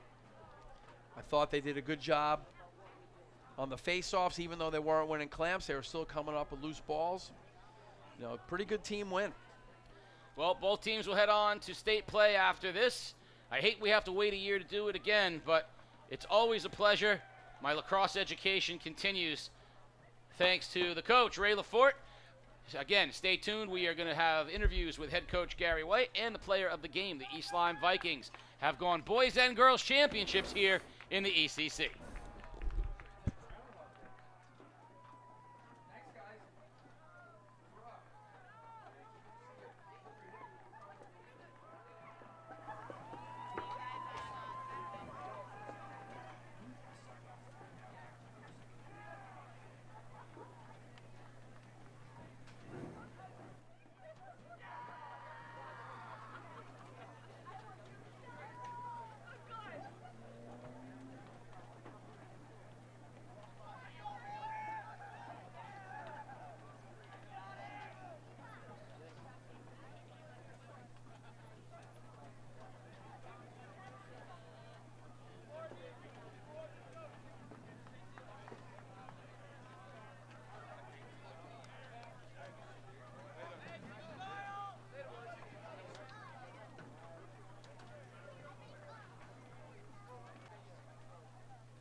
Bacon Academy. Great job, Bacon! And now I'd like to welcome ECC Boys Lacrosse Chairperson and Waterford Athletic Director Chris Landry to present the James J. Courtney Award for the most outstanding player in tonight's game. This award is given in memory of Jim Courtney, a prominent local attorney who perished tragically in a fire at his home in 1991. He started youth lacrosse in southeastern Connecticut with the Mystic Seals. He loved this sport and wanted to grow the game in all of our towns for boys and girls. Tonight's game shows that his dream has come true. The award keeps his name alive, and we honor tonight's outstanding player in his name. The James J. Courtney Award winner for most outstanding player in the ECC Boys Championship, from East Lyme, number 3, Drew Sager!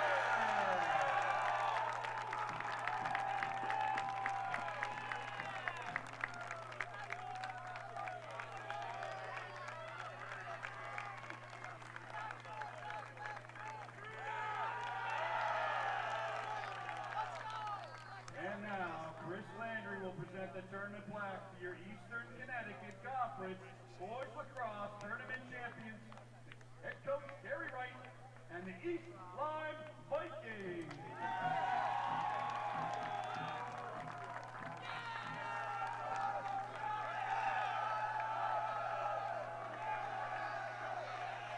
Congratulations, Vikings, and best of luck in your upcoming CIAC tournament game versus Southeastern Academy on Wednesday, May 29th at East Lyme.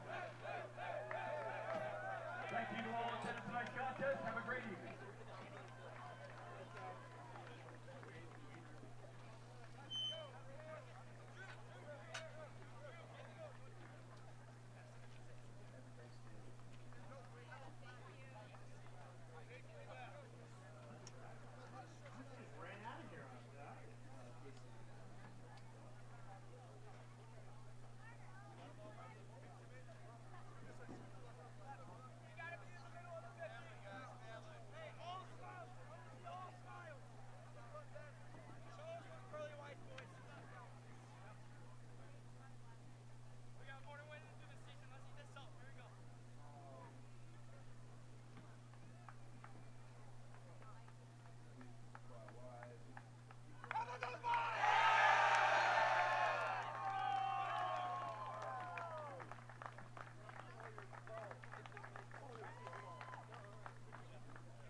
Viking sweep here in the ECC Lacrosse Championships. The boys on top of the girls, and the Vikings beating the #1 seed Bacon Academy Bobcats in the final in no short order and no part due to this guy right here, senior Drew Sager. Just talk a little bit about what this win means for you and your teammates. Oh, this means everything for our team. We've been fighting to get back here for 3 years. Lost it last year, got knocked out in the semis 2 years ago. Finally, we're bringing it back home, and it means everything to our team. This is what we started this season wanting, and we came out and got it. Bacon and you play very similar defensive styles, so obviously the plan of attack early seemed to be the pass from behind the net up high to you. You beat Goulet, who's an excellent keeper. You beat him low a few times. Was that a design plan by you and your team to go low? Yeah, we kind of watched some film on him and just saw that he kind of squatted on his low shots instead of getting low, so figured we had a better chance beating him low instead of high. He's a phenomenal goalie, so obviously we had to put some good shots on to get this win. First 6 shots you took, you scored 5 goals. Then you kind of got quiet for a while, but late, Campbell takes about 30 hits. You end up with the ball, and you put it away. Talk about that play. I mean, Jack Campbell, he's an absolute dog, great player. The clear, amazing, got the ball down there, and really I just did the easy part Great team play, and wouldn't have happened without any of the guys a part of it. End of the game comes, and everyone goes and mobs the goalie. Talk a little bit about the play of your goalie tonight. Oh, he's phenomenal. Johnny Weeble, absolutely incredible goalie.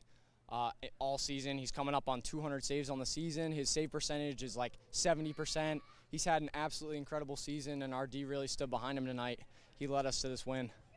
So how's it going to work now? Tomorrow, the girls won a championship. You won a championship. The baseball team is playing for a championship. The softball team is playing for a championship. How are you guys going to share all these championships in East Lyme? I mean, we're a winning town. That's what we want. So my number one and final question for you, do you know the Notre Dame fight song yet? No. All right, you've got, I'm going to ask you again after you graduate. We got to get on top of that. It's the best fight song in the land, and you're going to get the opportunity to sing it. Just and tell everybody what your plans are after graduation.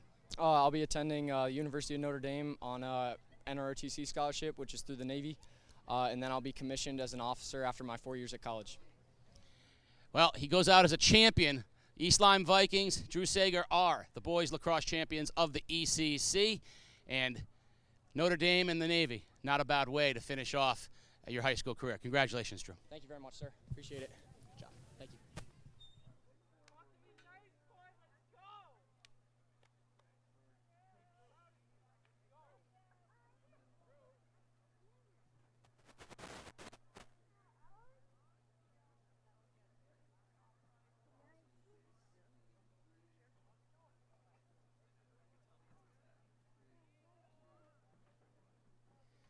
The East Lyme Viking boys didn't want to be outdone by the East Lyme Viking girls. It's a Viking day here, and I've got Coach Gary White. Just talk about this championship.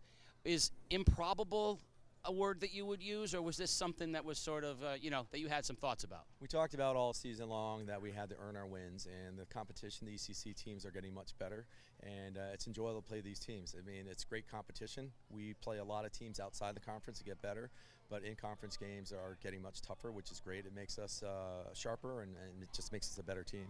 Now, you played this Bacon team earlier in the year. They got the best of you at their place, which is on grass, and everyone that knows it's a much different surface. Just talk a little bit about how you prepared for them off of that game. Again, we looked at mistakes that we made. We talked about ground balls and just fundamental things just to get better at.